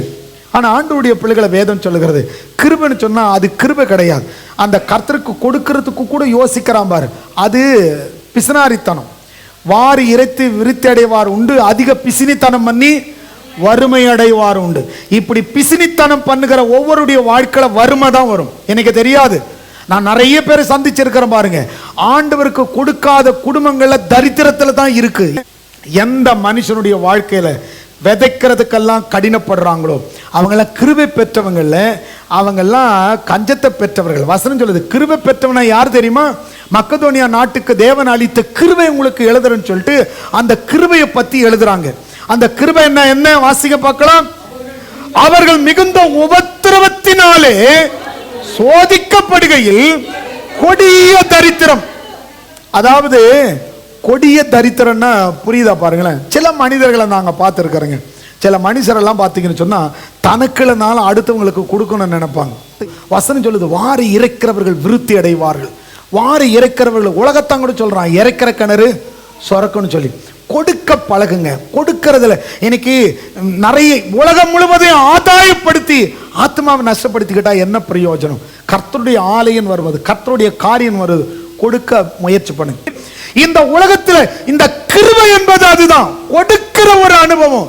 கொடுக்கிறதுல அவனுடைய மனது கடினமே படல, கொடிய தரித்திரம், அதாங்க கிருபை. இந்த கிருபையை கொஞ்சம் கவனிங்க. கிருபைன்னு சொன்னா வேலை. எல்லாருக்கும் கிருபைன்னு சொன்னா வேலை இருக்கு. ஆண்டவர் சொன்னார், நீங்க உலகம் எங்க கடந்து போங்க, சகல ஜனங்களுக்கு சுவிசேஷத்தை பிரசங்கம் பண்ணுங்க. அவர் சொல்றாரு பாருங்க, அவர்கள் மிகுந்த, அந்த மிகுந்த கொஞ்சம் கவனிச்சு பாருங்க, உபத்திரம் இல்ல, மிகுந்த உபத்திரம். கிருபைன்னு சொன்னாலே கஷ்டமே இல்லாம வாழ்ந்துட்டு இருப்பாங்கன்னு நினைக்கிறாங்க. இல்லைங்க, நிறைய பரிசுத்தவான்கள் பல பாடுகளின் வழியா கடந்து போனாங்க. நாம நினைக்கிறோம் நம்ம ஊர்களுக்கு ஊழியத்துக்கு வந்த மிஷனரிகள், எத்தனையோ பேர் மிஷனரிகள் எல்லாம் தாகத்துல வறண்டு அவங்க ஊழியம் செய்த இடத்துல இருந்து திரும்ப அவங்க வீட்டுக்கே போகல. எத்தனையோ மிஷனரிகள் கண்ணீர் விட்டு, எத்தனையோ மிஷனரிகள் பாடுபட்டு, எத்தனையோ மிஷனரிகள் முழங்காலம் முடக்கி அவங்களுடைய ஜபத்தினால தான் இன்னைக்கு இவ்வளோ தூரம் சுவிசேஷம் பரவி இருக்கு. இன்னைக்கு நாம பைபிளை கையில் வச்சுட்டு இருக்கிறோம்னா அதெல்லாம் பெரிய தயவு தான். இன்னைக்கு ஆண்டவர் அறியாத ஜனங்க கிறிஸ்தவர்களுக்கு விரோதமாக எழும்புறாங்க. கிறிஸ்தவம் இல்லைன்னா அவன் கையில் செல்போன் இருக்காது. இன்னைக்கு அவன் போடுற பேண்ட் சட்டை எல்லாம் கிறிஸ்தவம் இல்லைன்னா அது இருந்திருக்காது. அவன் லங்கோட்டால தான் சுத்திக்கிட்டு கடந்திருக்கணும். கிறிஸ்தவங்க இல்லைன்னா எத்தனை பெண்கள் வாழ்க்கை சீரழிந்து இருக்கு தெரியுமா? இந்த உடன்கட்டை ஏறதெல்லாம் நம்ம என்ன ஈஸியா நினைச்சுக்கிறோம். அது எப்படிங்க ஒருத்தனை கொண்டு போயிட்டு உன் புருஷன் செத்துட்டாரு நீயும் போய் தீயில இறங்குன்னு சொல்லி எல்லாரும் கூட சேர்ந்து நீ சுமங்கலியா போயிடும்பாங்க. எப்படிங்க போக முடியும்? கொஞ்சம் யோசித்து பாருங்க. அவன் செத்துட்டாங்கிறதுக்காக இவங்க எதுக்கு இந்த மூட நம்பிக்கைகள், எத்தனையோ பழக்க வழக்கங்கள். யோசிச்சு பார்த்தா இன்னைக்கு ஆண்டவரை அறியாத ஜனங்க. ஒரு நாள் ஒருத்தனை பார்க்கிறேன், பிரெட்டுக்குள்ள சாணியை தடவிட்டு இருக்கிறான் சாப்பிடுறதுக்கு. இன்னைக்கு இந்த மக்களுடைய மனம் ஏன் இப்படி போச்சு? ஏன்னா இந்த மக்களுக்கு யார் சுவிசேஷம் சொல்லுவாங்க?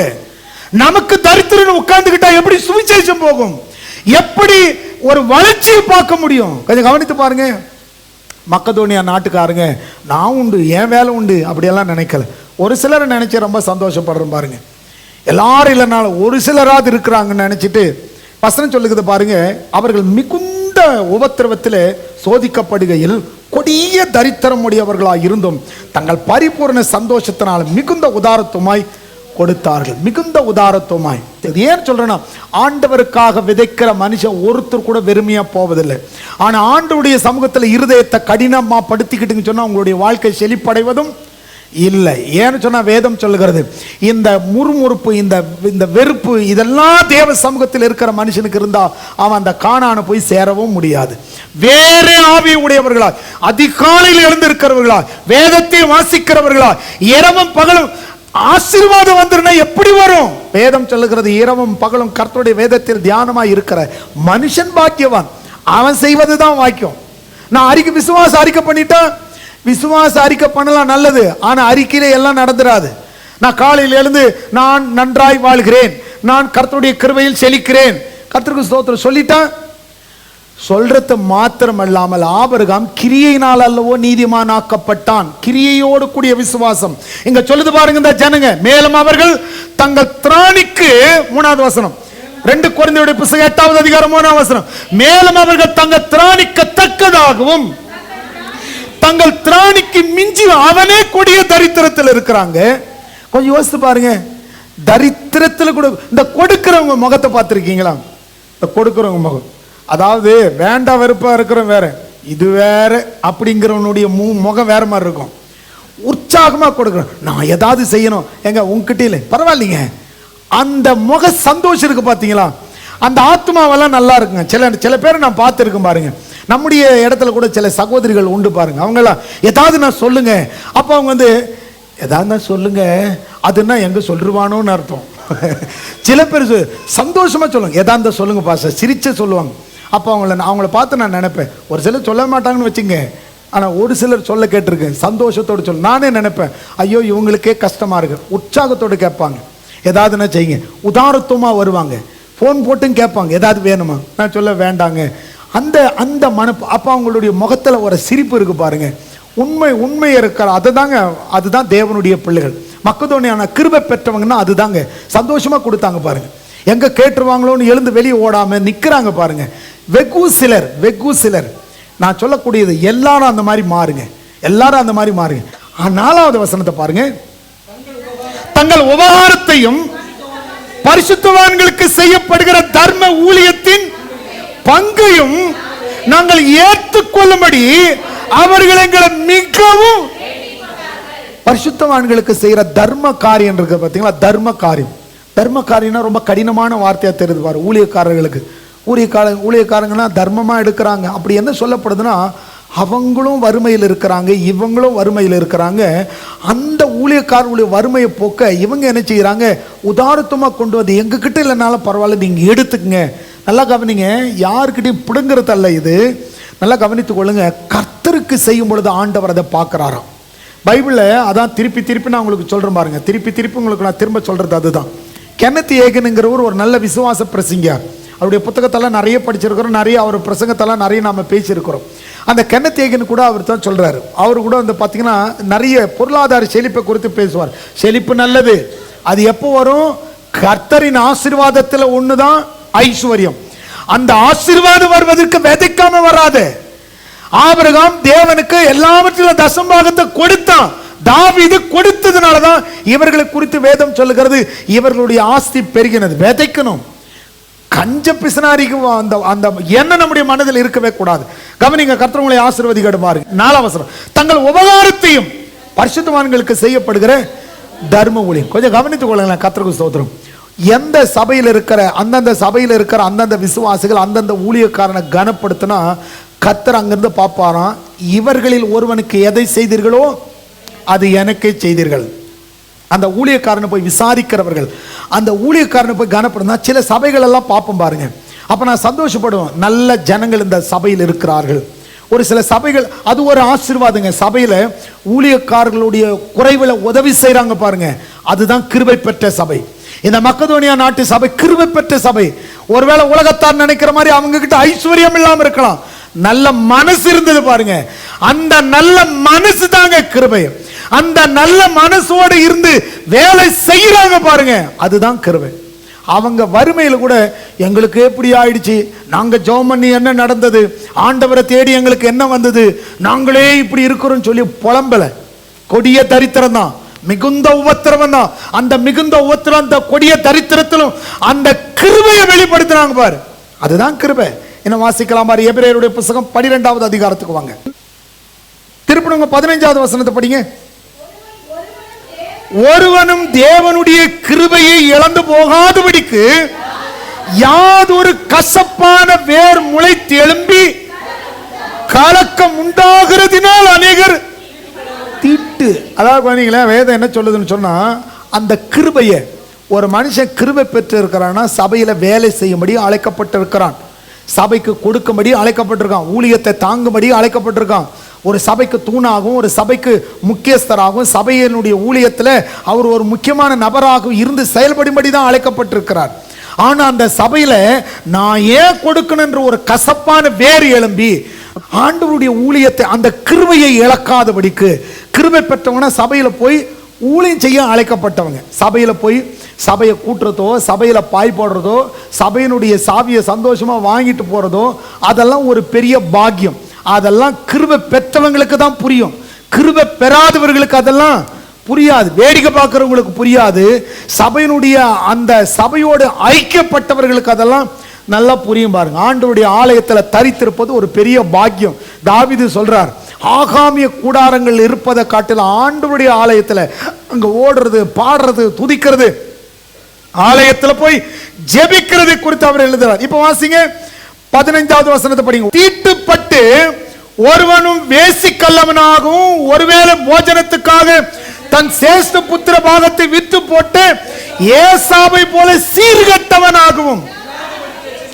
அவன் இந்த ஆராதனை இல்லைன்னா என்ன, இன்னைக்கு சர்ச்சுக்கு போலனா என்ன, இதுதான் ஏசா, சீர்கட்டவன். இந்த சொத்து இல்லைன்னா என்ன, இந்த சேஷ்ட புத்திரத்தை வச்சு நான் என்ன பண்ண போறேன், இப்ப என் பசி தீர்ந்தா போதும், இன்னைக்கு நான் ரெஸ்ட் எடுத்தா போதும், இன்னைக்கு நான் ஊருக்கு போனா போதும். ஏசாக்களே ஜாக்கிரதை, கர்த்தருக்கு ஸ்தோத்திரம். கிருபை என்பது தேவனுடைய ஊழியத்தை செய்வது.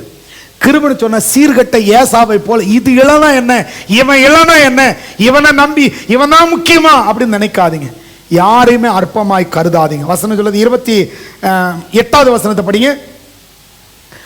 ஆகையால் அசைவில்லாத ராஜ்யத்தை பெறுகிறவர்களாகிய நாம் பயத்தோடும் பக்தியோடும் தேவனுக்கு பிரியமாய் ஆராதனை, பயத்தோடும் பக்தியோடும், பயத்தோடு உள்ள ஆராதனையில எப்படி இருக்கு தெரியுமா, பயத்தோடு உள்ள ஆராதனை, பயத்தோடு உள்ள ஆராதனைக்கும் பக்தியோடு. ஒரு சிலர் கேட்பாங்க, ஆண்டவருடைய சமூகத்தில் இப்படியெல்லாம் தான் இருக்கணும், இல்ல இப்படி தான் இருக்கணும்னு வசனம் சொல்லுது. சில பேர் சொல்லுவாங்க, தாவீது ஆடுனானே, தாவீது எங்க ஆடுனா, சபையில ஆடுனா, ரோட்ல ஆடுனா, சபையில் ஆடல. அதனால கவனிங்க, கர்த்தருக்கு ஸ்தோத்திரம். கலர் கலரா லைட்டு போடுறதோ ஸ்டேஜ் அலங்கரிக்கிறதோ நீங்க நல்லா டெக்கரேட் பண்ணி ஆராதிக்கிறதோ தப்பல்ல, அதில்தான் சந்தோஷம் நினைக்கிறீங்க பாருங்க, அதுதான் தப்பு. இது நம்மை ஆண்டவரை சந்தோஷப்படுத்திராது. பயத்துடனே நடுக்கத்துடனே நம்முடைய மனதிலிருந்து வருகிற அந்த ஆராதனை இப்ப நம்ம எடுத்துக்கொள்ளலாமா? கிருபை பெற்ற ஒரு சிலரை குறித்து இன்னும் கொஞ்சம் படிச்சு முடிக்கலாம். எபிரேயர் 12வது அதிகாரம் 28வது வசனத்தை நம்ம படிச்சோம் இல்லையா? இந்த கிருபை என்ன சொல்லுது, பயத்தோடும் பக்தியோடும். அப்போ இந்த பயத்தோடு கூடிய ஆராதனை, இப்போ இதெல்லாம் இப்படியே இருக்கட்டும். இப்படி ஒரு சில மனுஷர்களை நாம பார்க்கிறோம். நோவாவுக்கு கர்த்தருடைய கண்களில் கிருபை கிடைத்தது. அதுக்கு என்ன அர்த்தம்? நோவாவுக்கு கர்த்தருடைய கண்களில் வேலை கிடைத்தது. என்ன வேலை? வேலையை செய்யும்படியான வேலை. நாம நினைச்சுக்கிற கிருபை கிடைச்சதுன்னு உடனே அவர் ஜாலியா பேலையை கட்டிட்டு அவர் குடும்பத்தோடு ஆடுவோம் பாடுவோம் கொண்டாடுவோம் சொல்லிட்டு அவர் போயிட்டார். இல்லைங்க, வேலை கிடைச்சது. மலையில அந்த உலகத்தின் அழிவுக்கு தப்பும்படியான ஒரு வேலை கிடைச்சது. மற்றவர்களுக்கு எச்சரிக்கும்படியான ஒரு வேலை கிடைத்தது. அதுதான் கடினமான வேலை. நோவாவுக்கு கிடைச்ச வேலை என்ன வேலை? கடினமான வேலை. கிருபைன்னு சொன்னா என்னது? கடினமான ஒரு வேலை. யோசிச்சு பாருங்க, பேலை கட்டுறது சும்மா ஈஸியா கட்டிட முடியுமா? காணாத ஒன்றை குறித்த எச்சரிப்பு. மழையே வந்ததில்லை, மழை வரப்போகுதுன்னு ஒரு எச்சரிப்பு வந்த உடனே அந்த எச்சரிப்புக்கு கீழ்ப்படிந்தான் பாரு. இன்னைக்கு எத்தனையோ எச்சரிப்பை கர்த்தர் சொல்லியும் அதெல்லாம் எங்களுக்கு தெரியும் அப்படின்னு கடினத்தோடு இருக்கிற மக்களுக்கு வேதம் சொல்லுது பாருங்க. அந்த ஜனங்க அப்படித்தானே, மழையா மழையெல்லாம் என்ன, இந்த கிழவனுக்கு வேற வேலை கிடையாதுன்னு சொல்லிட்டு மழை வரப்போதான் அந்த மழை வந்து அப்படியே ஊரை அழிச்சிரு போதான். பிரதர், மழையெல்லாம் வராது, வானத்திலேருந்து பனி தான் கொட்டும். அந்த பனியில தக்காளி வெண்டைக்காய் கத்திரிக்காய் இதெல்லாம் முளைக்கும். ஏன்னா இதவங்கள பார்த்து வளர்ந்தாங்க. வானத்திலிருந்து பனி வரும், அந்த பனியில் என்ன செய்யும்? எல்லா காய்கறிகளும். ஏன்னா ஆண்டவர் சொன்னார், உங்களுக்கு விதைக்கிற தானியங்கள் அதை ஒன்றுக்குள்ள விதைய வச்சு இது உங்களுக்கு கொடுக்க, இது உங்களுக்கு ஆகாரமா இருக்குன்னு சொல்லிட்டார். அப்ப அவங்க பார்த்ததெல்லாம் காலையில் ஆனா பனி பெய்யும், அந்த பனியில நல்ல ஆப்பிள் விளையும், கத்திரிக்காய் விளையும், வெண்டைக்காய் தக்காளி கத்திரிக்காய் எல்லாமே விளையும். ஜாலியா சாப்பிட்டுட்டு சந்தோஷமா இருந்தோம். இப்ப இங்க என்ன நடக்குது? குடிக்கிறதும் பெண் எடுக்கிறதும் பெண் கொடுக்கிறதும் உலக பிரகாரமாய் அப்படி ஒரு போக்கில் இந்த ஜனங்க போயிட்டு இருக்காங்க. அங்க போய் எச்சரிப்பு சொல்றான், ஜனங்களே மனம் திரும்புங்க, மழை வரப்போகுது, ஆகையினால நீங்க மனம் திரும்பினா அந்த பேழைக்குள்ள வரலாம் அப்படியெல்லாம் சொன்னா எவனும் அதை கேட்ட பாடு இல்லை. ஆனா வேலை செய்யறான். ஒரு நாள் வேலை இல்லைங்க அது. அல்லேலூயா. இந்த நோவா செய்கிற வேலை இந்த ஒரு நாள்ல ஒரு வாரத்துல முடிகிற வேலை கிடையாது. கிருபைங்கிறதும் அதே போலதான். நமக்கு மனிதனுடைய வாழ்நாட்கள் எவ்வளவு? 120 வருஷம்.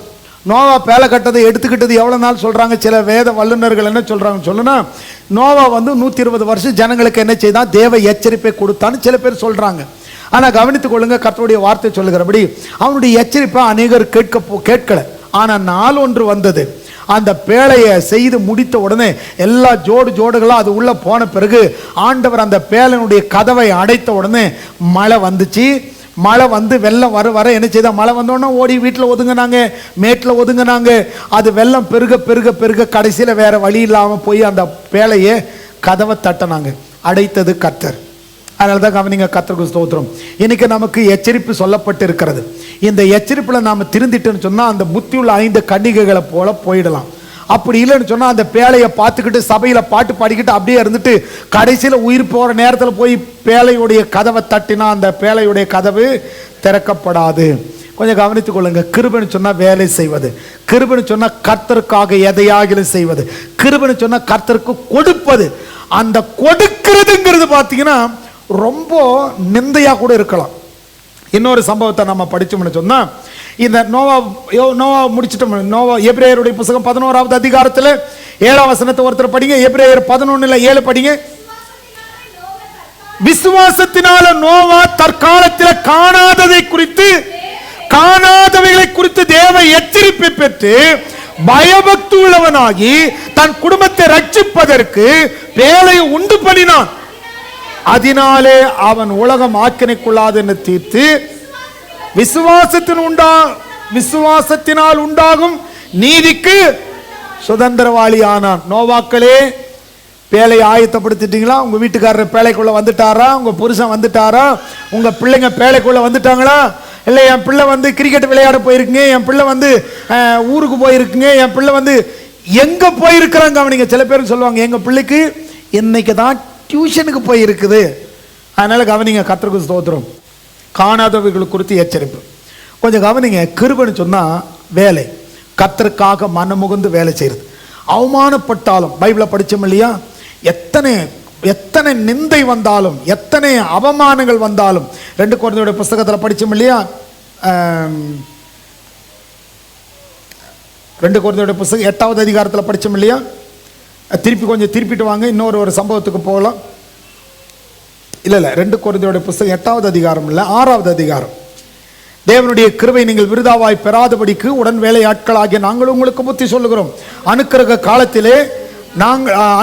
காலத்தில் நான் உனக்கு செவி கொடுத்து இரட்சணை நாளில் உனக்கு உதவி செய்தேன் என்று சொல்லி இருக்கிறார். இதோ இப்பொழுதே அனுக்கிரக காலம், இப்பொழுதே இரட்சணை நாள்.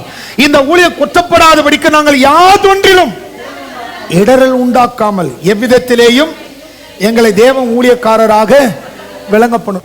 அடுத்தபடி படிச்சு பார்க்கலாம். 5வது வசனத்திலிருந்து, அடிகளிலும் காவல்களிலும் கலகங்களிலும் பிரயாசங்களிலும் கண்விழிப்பிலும் உபத்திரவங்களிலும் கற்பிலும் அறிவிலும் நீடிய சாந்தத்திலும் தயவிலும் பரிசுத்தாவிலும் மாயமற்ற அன்பிலும் சத்திய வசனத்திலும் திவ்ய பலத்திலும் நீதியாகிய வலது இடது பக்க ஆயுதங்களை தரித்து நிற்கிறதிலும் கனத்திலும் கனவீனத்திலும் துக்கத்திலும் துர்க்கீர்த்திலும் நற்கீர்த்திலும் எத்தர்னா கலக்காரர், கலகம் பண்றோம்னு சொல்லி திட்டுறாங்க இல்லையா, எத்தர் எனப்பட்டாலும் நிஜஸ்தராகும். இப்ப வீட்டில் போய் படிங்க, அத்தனை பட்டியல்ல இருந்தும் ஊழியத்தை செய்யறோம். அடுத்து ஒருத்தருக்கு கர்த்தருடைய கண்கள்ல தயவு கிடைச்சது. அவங்கள பார்த்து கூப்பிடுறாரு ஆண்டவர். எப்படி கூப்பிடுறாரு? கிருபை பெற்றவளே வாழ்கன்னு கூப்பிடுறாரு. அந்த கிருபை பெற்றவளே அப்படின்னா என்ன அர்த்தம்? வேலை கிடைத்தவளே வா. என்ன வேலை? என்ன வேலை தெரியுமா? கல்யாணமே ஆகாம கர்ப்பவதியாகி குழந்தையை பெற்றெடுக்கிறது. இந்த வேலைக்கு எத்தனை பேர் முன் வருவாங்க? யோசித்து பார்த்தீங்கன்னு சொன்னா பைபிளை திருப்பி கொள்ளுவோம். லூக்காவுடைய புத்தகம் 1வது அதிகாரத்தை திருப்பி கொள்ளுங்க, வாசிக்கலாம் பாருங்க. மரியாதை குறித்து வேதம் சொல்லுகிறது.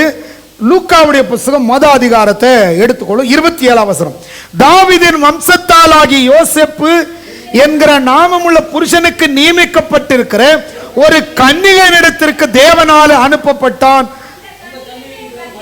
அந்த கன்னிகையின் பேர் மரியாள். இங்க கவனிங்க, எப்போ தேவதூதன் வரான்? உங்களுக்கு புரியுதா பாருங்க, இதை நல்லா கவனிங்க. கிருபை பெற்றவர்கள், கிருபை பெற்றவங்கன்னு சொன்னா வேலையை பெற்றவங்க. எப்ப வேலை? கிறிஸ்துவுக்காக தங்களை அர்ப்பணிக்கிறவர்கள், கிறிஸ்துவுக்காக தங்கள் அந்த அந்த அந்த ஐக்கியத்தில் இணைந்தவர்கள், அதான் வேலை. கழுவுற மீன்ல நழுவுற மாதிரி எப்போ ஓடி போலாங்கிறது கிடையாதுங்க. கர்த்தருக்காக சாட்சியா நிற்கிறாங்க பாருங்க, அதுதான் ஊழியம். எத்தனை முறை பவுல் அப்போஸ்தலனுக்கு எத்தனை உபத்திரம் வந்தது தெரியுமா? பவுல் அப்போஸ்தலனை ஒரு கூடையில வச்சு இறக்கி விடுறாங்க, தப்பிச்சு எங்காவது ஓடி போயிடுன்னு. பட்டணத்தில் அடிச்சு செத்து போயிட்டான்னு இழுத்துட்டு வந்து வெளியே போடுறாங்க. அப்பெல்லாம் இவங்கெல்லாம் பிழைச்சண்டா சாமின்னு ஓடி போகல, எழுத்து திரும்பி என்ன செய்தாங்க? அதுதான் ஊழியம், அதுதான் கிருபை. அதைத்தான் சொல்றாங்க கிருபைன்னு சொல்லி. தேவனத்தில் இந்த கிருபையை பெற்றேன் என்று பவுல் எழுதுறார். வேலையை பெற்றேன். மரியாளுக்கு கிருபை பெற்றவளே அப்படின்னு சொன்னா தேவனிடத்திலிருந்து வேலையை பெற்றவளே. அந்த வேலைன்னா என்ன? ஈஸியான வேலை கிடையாதுங்க. திருமணத்துக்கு நிச்சயமாகிற வரலும், நிச்சயமாச்சுன்னு சொன்னா என்ன? உற்றார் உறவினர் எல்லாம் கூடி வந்து இதை சொல்லுவாங்க இல்லையா, சுற்றம்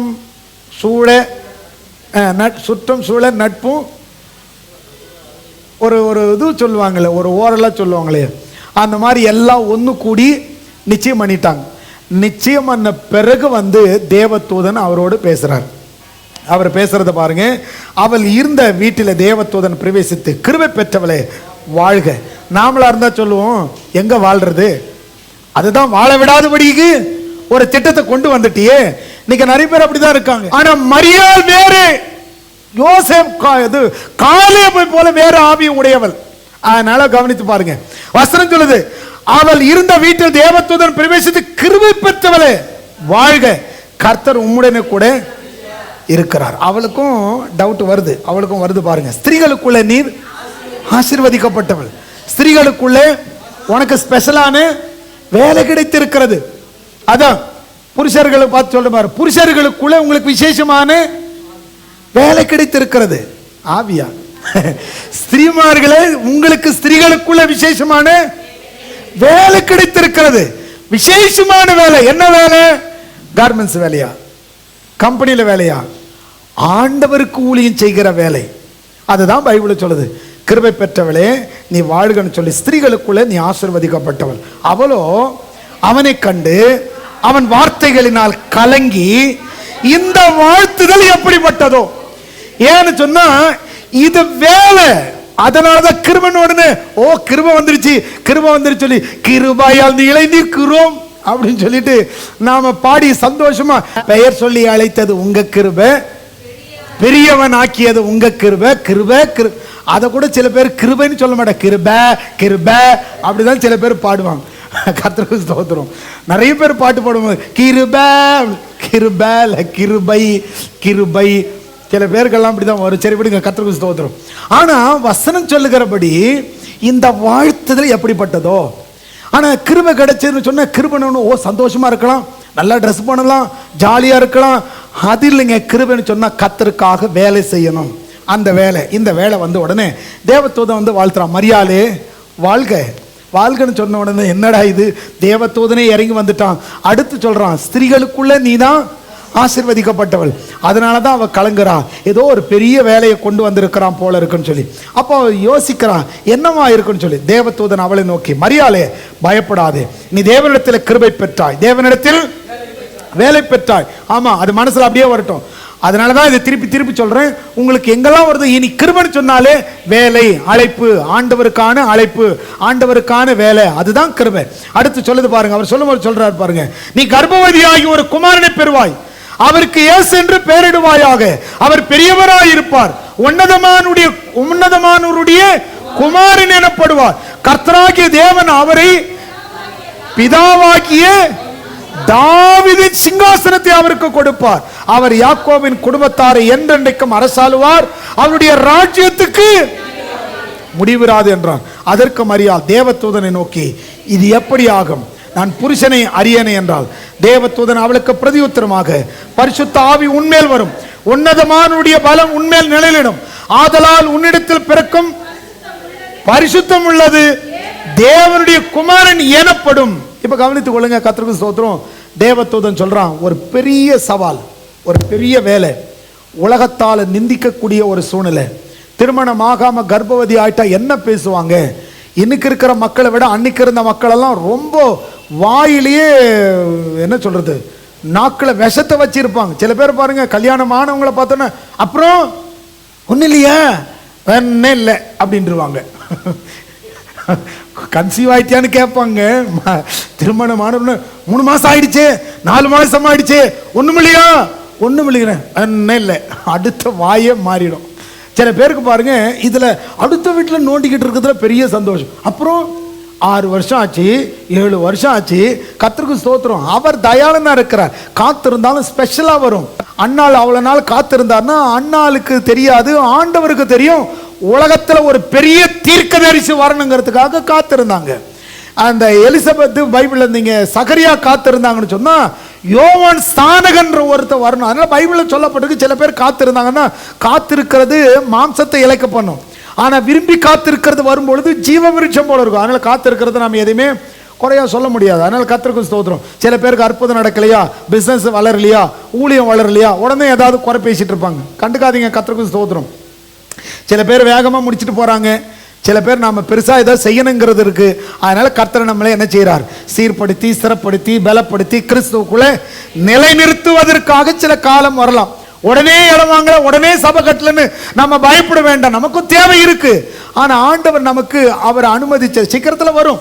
அதுக்காக நம்ம நிர்விசாரமா இல்லாம ஆயத்தமா இருப்போம். கர்த்தர் நமக்கு பெரிய காரியங்களை செய்வார். இப்ப பாருங்க, இந்த இடத்துல வசனம் சொல்லுது, மரியாளுக்கு கொடுக்கப்படுகிற வேலை எல்லாரும் என்ன பேசுவாங்க. ஒரு நிமிஷம் யோசிச்சு பாருங்க, அன்னைக்கு இருக்கிற மக்கள் கடுமையான வார்த்தை பேசக்கூடிய ஒரு விஷயத்தை இன்னைக்கு தாங்க வாட்ஸ்அப்பு, அன்னைக்கு மக்களுக்கு வாயே பெரிய ஆப்பு, ஊரா போய் சொல்லிட்டு வந்துருவாங்க. விஷயம் தெரியுமா, ஒருத்தர்கிட்ட பார்த்து சபையில் கூட பாருங்களேன், அடுத்த மாசம் ஒரு 3ஆம் தேதி கூட்டம் வைக்கலான் இருக்கும், யாருக்கும் சொல்லாதீங்கன்னு சொன்னேன்னு வச்சுக்க, சபைக்கே தெரிஞ்சிடும். உனக்கு விஷயம் தெரியுமா, பாஸ்டர் இப்படி சொல்லி இருக்கிறார், இதே 3ஆம் தேதி மீட்டிங் வச்சிருக்க, எல்லாருக்கும் சொல்லுங்க. ஆமா, எனக்கு வேற வேலை இல்லை, இது இவரு சொல்ல மாட்டாரோ, நான் தான் சொல்லணுமா. மக்களுடைய மனநிலை பாருங்க எப்படி இருக்கு. சரி விடுங்க, கர்த்தருக்கு ஸ்தோத்திரம். குறைய பேசுறதுல ஒரு சிலருக்கு ரொம்ப, சில பேர் பாருங்க வெறுவாயே மணிக்கணக்கா மெல்லுவான். இதுல மசாலா வேற கிடைச்சதானே. இப்ப இவங்களுக்கு பாருங்க, மரியாதை குறித்து அவ அப்படி இப்படின்னு பேசுற மக்களுக்கு மத்தியில திருமணத்துக்கு நிச்சயம் பண்ணி இருக்கிற மாசம் ஆயிட்டாங்கன்னு சொன்னா, அப்போ இதை குறித்து வெளியிலலாம் விமர்சனங்கள் வரும். உற்றார் உறவினர் உடன் பிறந்தோர் சொந்த ஜனம் அக்கம் பக்கத்தில் உள்ளவங்க எல்லாரும் என்ன பேசுவாங்க அப்படின்னு சொல்லி யோசிச்சு, ஐயோ எனக்கு இந்த வேலை வேண்டாம், மோசே சொன்ன மாதிரி ஆண்டவரே வேறையாகிலும் அனுப்பிடும், நான் மந்தவாயும் திக்குவாயும் உள்ளவன், அதனால என்ன விட்டுருங்க. மோசே சொல்றான், என்னை விட்டுட்டு வேற யாராகிலும் அனுப்புங்க. ஆண்டவர் சொல்ற வேற யாரும் இல்லப்பா, நீ தான் வரணும் வான்னு கூப்பிட்டாரு. ஆனா இந்த இடத்துல மரியாள் பாருங்க, இந்த வேலையை பார்த்த உடனே ஆண்டவரே என்னை விட்டுருங்க அப்படின்னு சொல்லாம ஆண்டவருக்கு நான் அடிமை. அதாங்க ஊழியம் என்பது. வாசிங்க பார்க்கலாம் 38வது வசனம். அதற்கு மரியாள், இதோ நான் ஆண்டவருக்கு அடிமை, உம்முடைய வார்த்தையின்படி எனக்கு ஆக கடவது என்றால். அப்பொழுது தேவ தூதன் அவளை விட்டு அவளிடத்திலிருந்து போய்விட்டான். கவனிங்க, அப்ப பாருங்க இவன் என்ன செய்யறான், அர்ப்பணிக்கிறான் ஆண்டவருக்காக. சில பேர்கிட்ட ஆண்டவர் பேசும் பொழுது, ஆண்டவரை நான் இருக்கிற ஆண்டவரை, நான் கொடுக்கிற ஆண்டவரை, எல்லாரும் சும்மா நான் எழும்புற ஆண்டவர், எழும்புறீங்க பாத்தீங்களா, அது ஒரு ஆசீர்வாதம் எந்த இடத்துல எழும்பினாலும். ஆனா வசனம் சொல்லுது பாருங்க, மரியாள் அவசரப்பட்டு ஒத்துக்கிட்டுமே அப்படின்னு யோசிக்கல. கொஞ்சம் கவனிங்க, ரொம்ப கவனிக்க வேண்டிய விஷயம். இந்த இடத்துல மரியாள் கொடுப்பாருங்க, தேவத்தோத 10 நிமிஷம் பேசுறது இல்லை, மயங்கிட்டேன் அப்பு அப்படின்னு சொல்லாம அவ சொல்ற ஆண்டவருக்கு மனப்பூர்வமா தன்னை அர்ப்பணித்ததுனால தான் அவ எழுதுறா. 49வது வசனத்தை படிச்சு பாருங்களேன். அவளுடைய அர்ப்பணிப்பு, வல்லமையுடையவர் மகிமையானவற்றை, மகிமையான வேலையை எனக்கு கொடுத்தார். அதாங்க அதனுடைய அர்த்தம். வல்லமை உடையவர், எல்லாரும் சொல்லுங்க, வல்லமை உடையவர் மகிமையான வேலையை எனக்கு கொடுத்தார். மரியாளுடைய மனதை பாருங்களேன். அவளுடைய மனசுல இருக்கிற அந்த கர்த்தருக்கா, இந்த உலகம் என்னை எத்தனை நிந்தித்தாலும் பரவாயில்ல, கர்த்தருடைய நாமத்துக்கா நிந்திக்கப்பட்டாலும் கூட, ஏன்னா அன்னைக்கு இருந்த அநேகர் அதை நம்பல, ஆனா அவன் நம்புறான் ஏசுங்க. அதுக்கப்புறம் பாருங்க, யோசேப்பும் மரியாளும் 2 பேரும் பாருங்க, மத்தேயு புத்தகம் 1 அதிகாரத்துக்கு கடைசி இதோட நான் நிறுத்துறேன், மீதி அடுத்த வாரத்தில் நம்ம கவனிக்கலாம். இந்த கிருபைங்கிறது பெரிய சப்ஜெக்ட், அதனால அடுத்த வாரத்தில் மீதி கவனிக்கலாம். மத்தேயு புத்தகம் 1 அதிகாரத்துக்கு வாங்க. மத்தேயு புத்தகம் 1 அதிகாரம், அதுல 25வது வசனத்தை பாருங்க. அவள் தன் முதற் பேரான குமாரனை பெருமளவும் அவளை அறியாதிருந்து அவருக்கு இயேசு என்று, இங்க கவனிங்களா, கர்த்தருக்கு ஸ்தோத்திரம். யோசேப்பும் மரியாளும் இதை நீங்க சிந்திச்சு பார்த்தீங்கன்னு வச்சுங்க, பெரியவங்களுக்கு நல்லா புரியும் பாருங்க, கர்த்தருக்கு ஸ்தோத்திரம். ஆனா இந்த இடத்துல பாருங்க, இவங்க 2 பேரும் என்ன செய்தாங்கன்னு சொன்னா, இப்போ உதாரணத்துக்கு ஒருத்தர் திருமணம் நிச்சயம் பண்ணிட்டாங்கன்னு வச்சுங்க, ஒரு சிலரெல்லாம் வார்த்தையில் நீங்க திருமணத்துக்கு நிச்சயமாகிறவர்களும் கேட்டுட்டே இருப்பான், பொண்ணுடைய நம்பர் வாங்கி கொடுங்க, பொண்ணுடைய எதுக்கு பேசணும் அப்படின்னு சொல்லி, ஏன்னா அவங்களுக்கு அந்த ஒரு வேகம் இருக்கும் பாருங்க. ஆனால் இந்த இடத்துல பார்த்தீங்கன்னா, நிச்சயம் பண்ண அந்த பெண்ணை யோசேப்பு கூட்டிட்டு போறாரு, தேவதூதன் சொல்றாரு அவரை தள்ளிடாதுன்னு சொல்லி. அப்போ அந்த முதற் பேரான குமாரனை பெருமளவும் யோசேப்பு மரியாதை தொடக்கூட இல்லை. அவளை அந்த அளவுக்கு அர்ப்பணிப்போடு இருந்து என்ன செய்தான், அர்ப்பணிப்போடு இருந்து தன்னை தியாகப்படுத்தி, அவனுடைய வாழ்க்கையில் நம்ம தப்பு செய்யக்கூடாது, நம்ம எந்த இதுவும் செய்யக்கூடாதுன்னு சொல்லி கட்டுப்பாடோடு இருந்து 2 பேரும் பிரதிஷ்டையோடு இருந்து அந்த குழந்தையை பெற்றெடுத்தாங்க. அப்ப யோசிச்சு பாருங்க, இந்த 2 பேரும் எப்படி ஒரு வேலையை, அதான் வேதம் சொல்லுது, கிருபைன்னு சொன்னா வேலை, கர்த்தருக்காக. அடுத்தவன் என்ன சொல்லுவான், தான் மனைவி திருமணத்துக்கு முன்னாடி குழந்தை பெற்றுட்டாலே அப்படி பேசுவாங்களோ இப்படி பேசுவாங்களோ, அது எதையுமே நினைக்காம தேவ தூதனுடைய வார்த்தைக்கு அப்படியே செவி கொடுத்தான். இன்னைக்கு கர்த்தருடைய நாமத்தினால் உங்களுக்கு சொல்றேன், நீங்களும் ஆண்டவருடைய வார்த்தைக்கு அப்படியே செவி கொடுங்க, கர்த்தர் உங்களை ஆசீர்வதிப்பார்.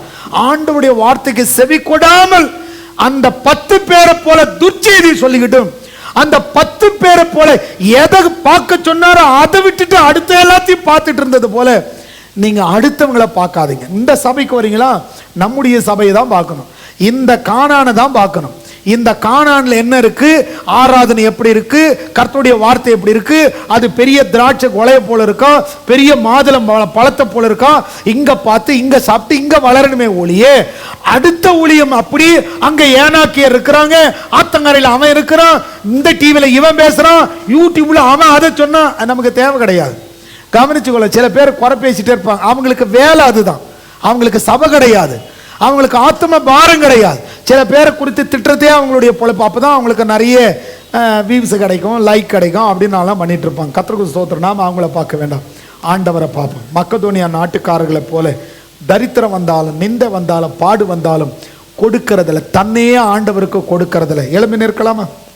எழும்பி நின்று ஆண்டவரை நோக்கி பார்த்து, கிருபை பெற்றவங்கன்னு சொன்னா வேலையை பெற்றவர்கள்.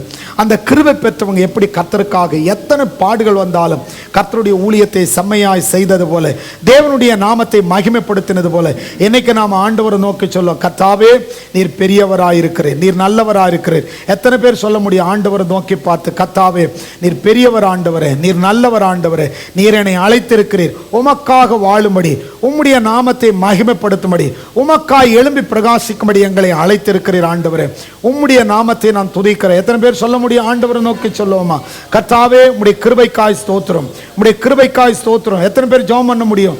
ஆண்டவரை நோக்கி ஜெபம் பண்ணுங்க. ஆண்டவரே உமக்கு நன்றி அப்பா, நன்றி ஆண்டவரே, நன்றி இயேசுவே, நன்றி இயேசுவே, நன்றி இயேசுவே, உமக்கு ஸ்தோத்திரம், ஸ்தோத்திரம், ஸ்தோத்திரம். பரலோக தேவனே உமக்கு நாங்கள் நன்றி செலுத்துகிறோம் ராஜா. நீர் நல்லவர், நல்லவர், நல்லவர், நல்லவர், நல்லவர் ஆண்டவரே. உமக்கு நன்றி இயேசுவே, நன்றி இயேசுவே, நன்றி இயேசுவே, நன்றி இயேசுவே, நன்றி அப்பா. உம்மை துதிக்கிறோம், உம்மை ஸ்தோத்திரிக்கிறோம். எல்லாரும் ஆண்டவரை நோக்கி சொல்லுவோமா, கர்த்தாவே உமக்கு நன்றி, ஆண்டவரே உமக்கு நன்றி இயேசுவே. கிருபையுள்ள நல்ல தேவனை, இரக்கமுள்ள பிதாவே, உலக ரட்சகராகிய இயேசுவின் நாமத்தினால் உம்முடைய பாதபடியில் வருகிறோம். எங்களை அழைத்தவர் உண்மை உள்ளவர், நீர் எங்களை முடிவறிந்த நடத்த நல்லவராயிருக்கிறீர். உடைய கரத்தில் எங்களை அர்ப்பணிக்கிறோம். கர்த்தருடைய வார்த்தை கேட்ட ஒவ்வொருவரும் ஆண்டவருக்கு ஊழியம் செய்ய கிருபைத்தார். கர்த்தருக்காய் கொடுக்கவும், கர்த்தருடைய நாமத்தை மகிமைப்படுத்தும் உதார குணமுள்ளவர்களாய் இருக்க கர்த்தர் கிருபை தருவீராக. கர்த்தருடைய நாமத்தினால் ஒவ்வொருவருக்கும் செழிப்புள்ள காலங்களை தந்து, கர்த்தரை அறிகிற அறிவில வளர்ந்து, இரவும் பகலும் கர்த்தருடைய வேதத்தில் தியானமாய் இருந்து, வியாதிகளை மேற்கொள்ள, தரித்திரத்தை மேற்கொள்ள, கர்த்தருடைய ஆவியானவராலே அநேக அற்புதங்களை பெற்றுக்கொள்ள கர்த்தர் கிருபை தருவீராக. ஒவ்வொருவரையும் ஆசீர்வதிங்க. கர்த்தரை தேடுகிறதிலும், உம்மை பாடி உம்முடைய நாமத்தை மகிமைப்படுத்துகிறதிலும் நாளுக்கு நாள் வளர்ச்சி அடைய கிருபைத்தார். யாவர் மேலும் உம்முடைய கிருபை இருக்கட்டும். வாழ்த்தி அனுப்புகிறோம். கர்த்தர் உங்களோடு இருப்பார். கர்த்தர் உங்களை எல்லா தீங்குக்கு விலக்கி காப்பார். அவர் உங்கள் ஆத்துமாவை காப்பார். அவர் உங்கள் போக்கே வரத்து இது முதற்கொண்டு என்றென்றைக்கு காப்பார் என்று நீங்கள் கையிட்டு செய்கிற வேலைகளை ஆசீர்வதிப்பார். ஐஸ்வர்யத்தை சம்பாதிக்க உங்களுக்கு பலன் தருவார் என்று வாழ்த்தி அனுப்புகிறோம். ஒவ்வொருவரும் உண்மை உறுதியாக பற்றிக்கொள்ள கிருபைத்தார். தொடர்ந்து காத்துக்கொள்ள ஆளுகை செய்ய ஆசீர்வதி. ஒரு தகப்பனை போல விசாரித்து குறைவுகளை நிறைவாக்கி கிறிஸ்துவுக்குள்ள வெற்றி சிறக்க பண்ணுவீராக. ஆளுகை செய்ய ஆசீர்வதி. எல்லா துதிகன மகிமைகளும் உமக்கு செலுத்துகிறோம். இயேசு கிறிஸ்துவின் நாமத்தில் பிதாவே, ஆமென்.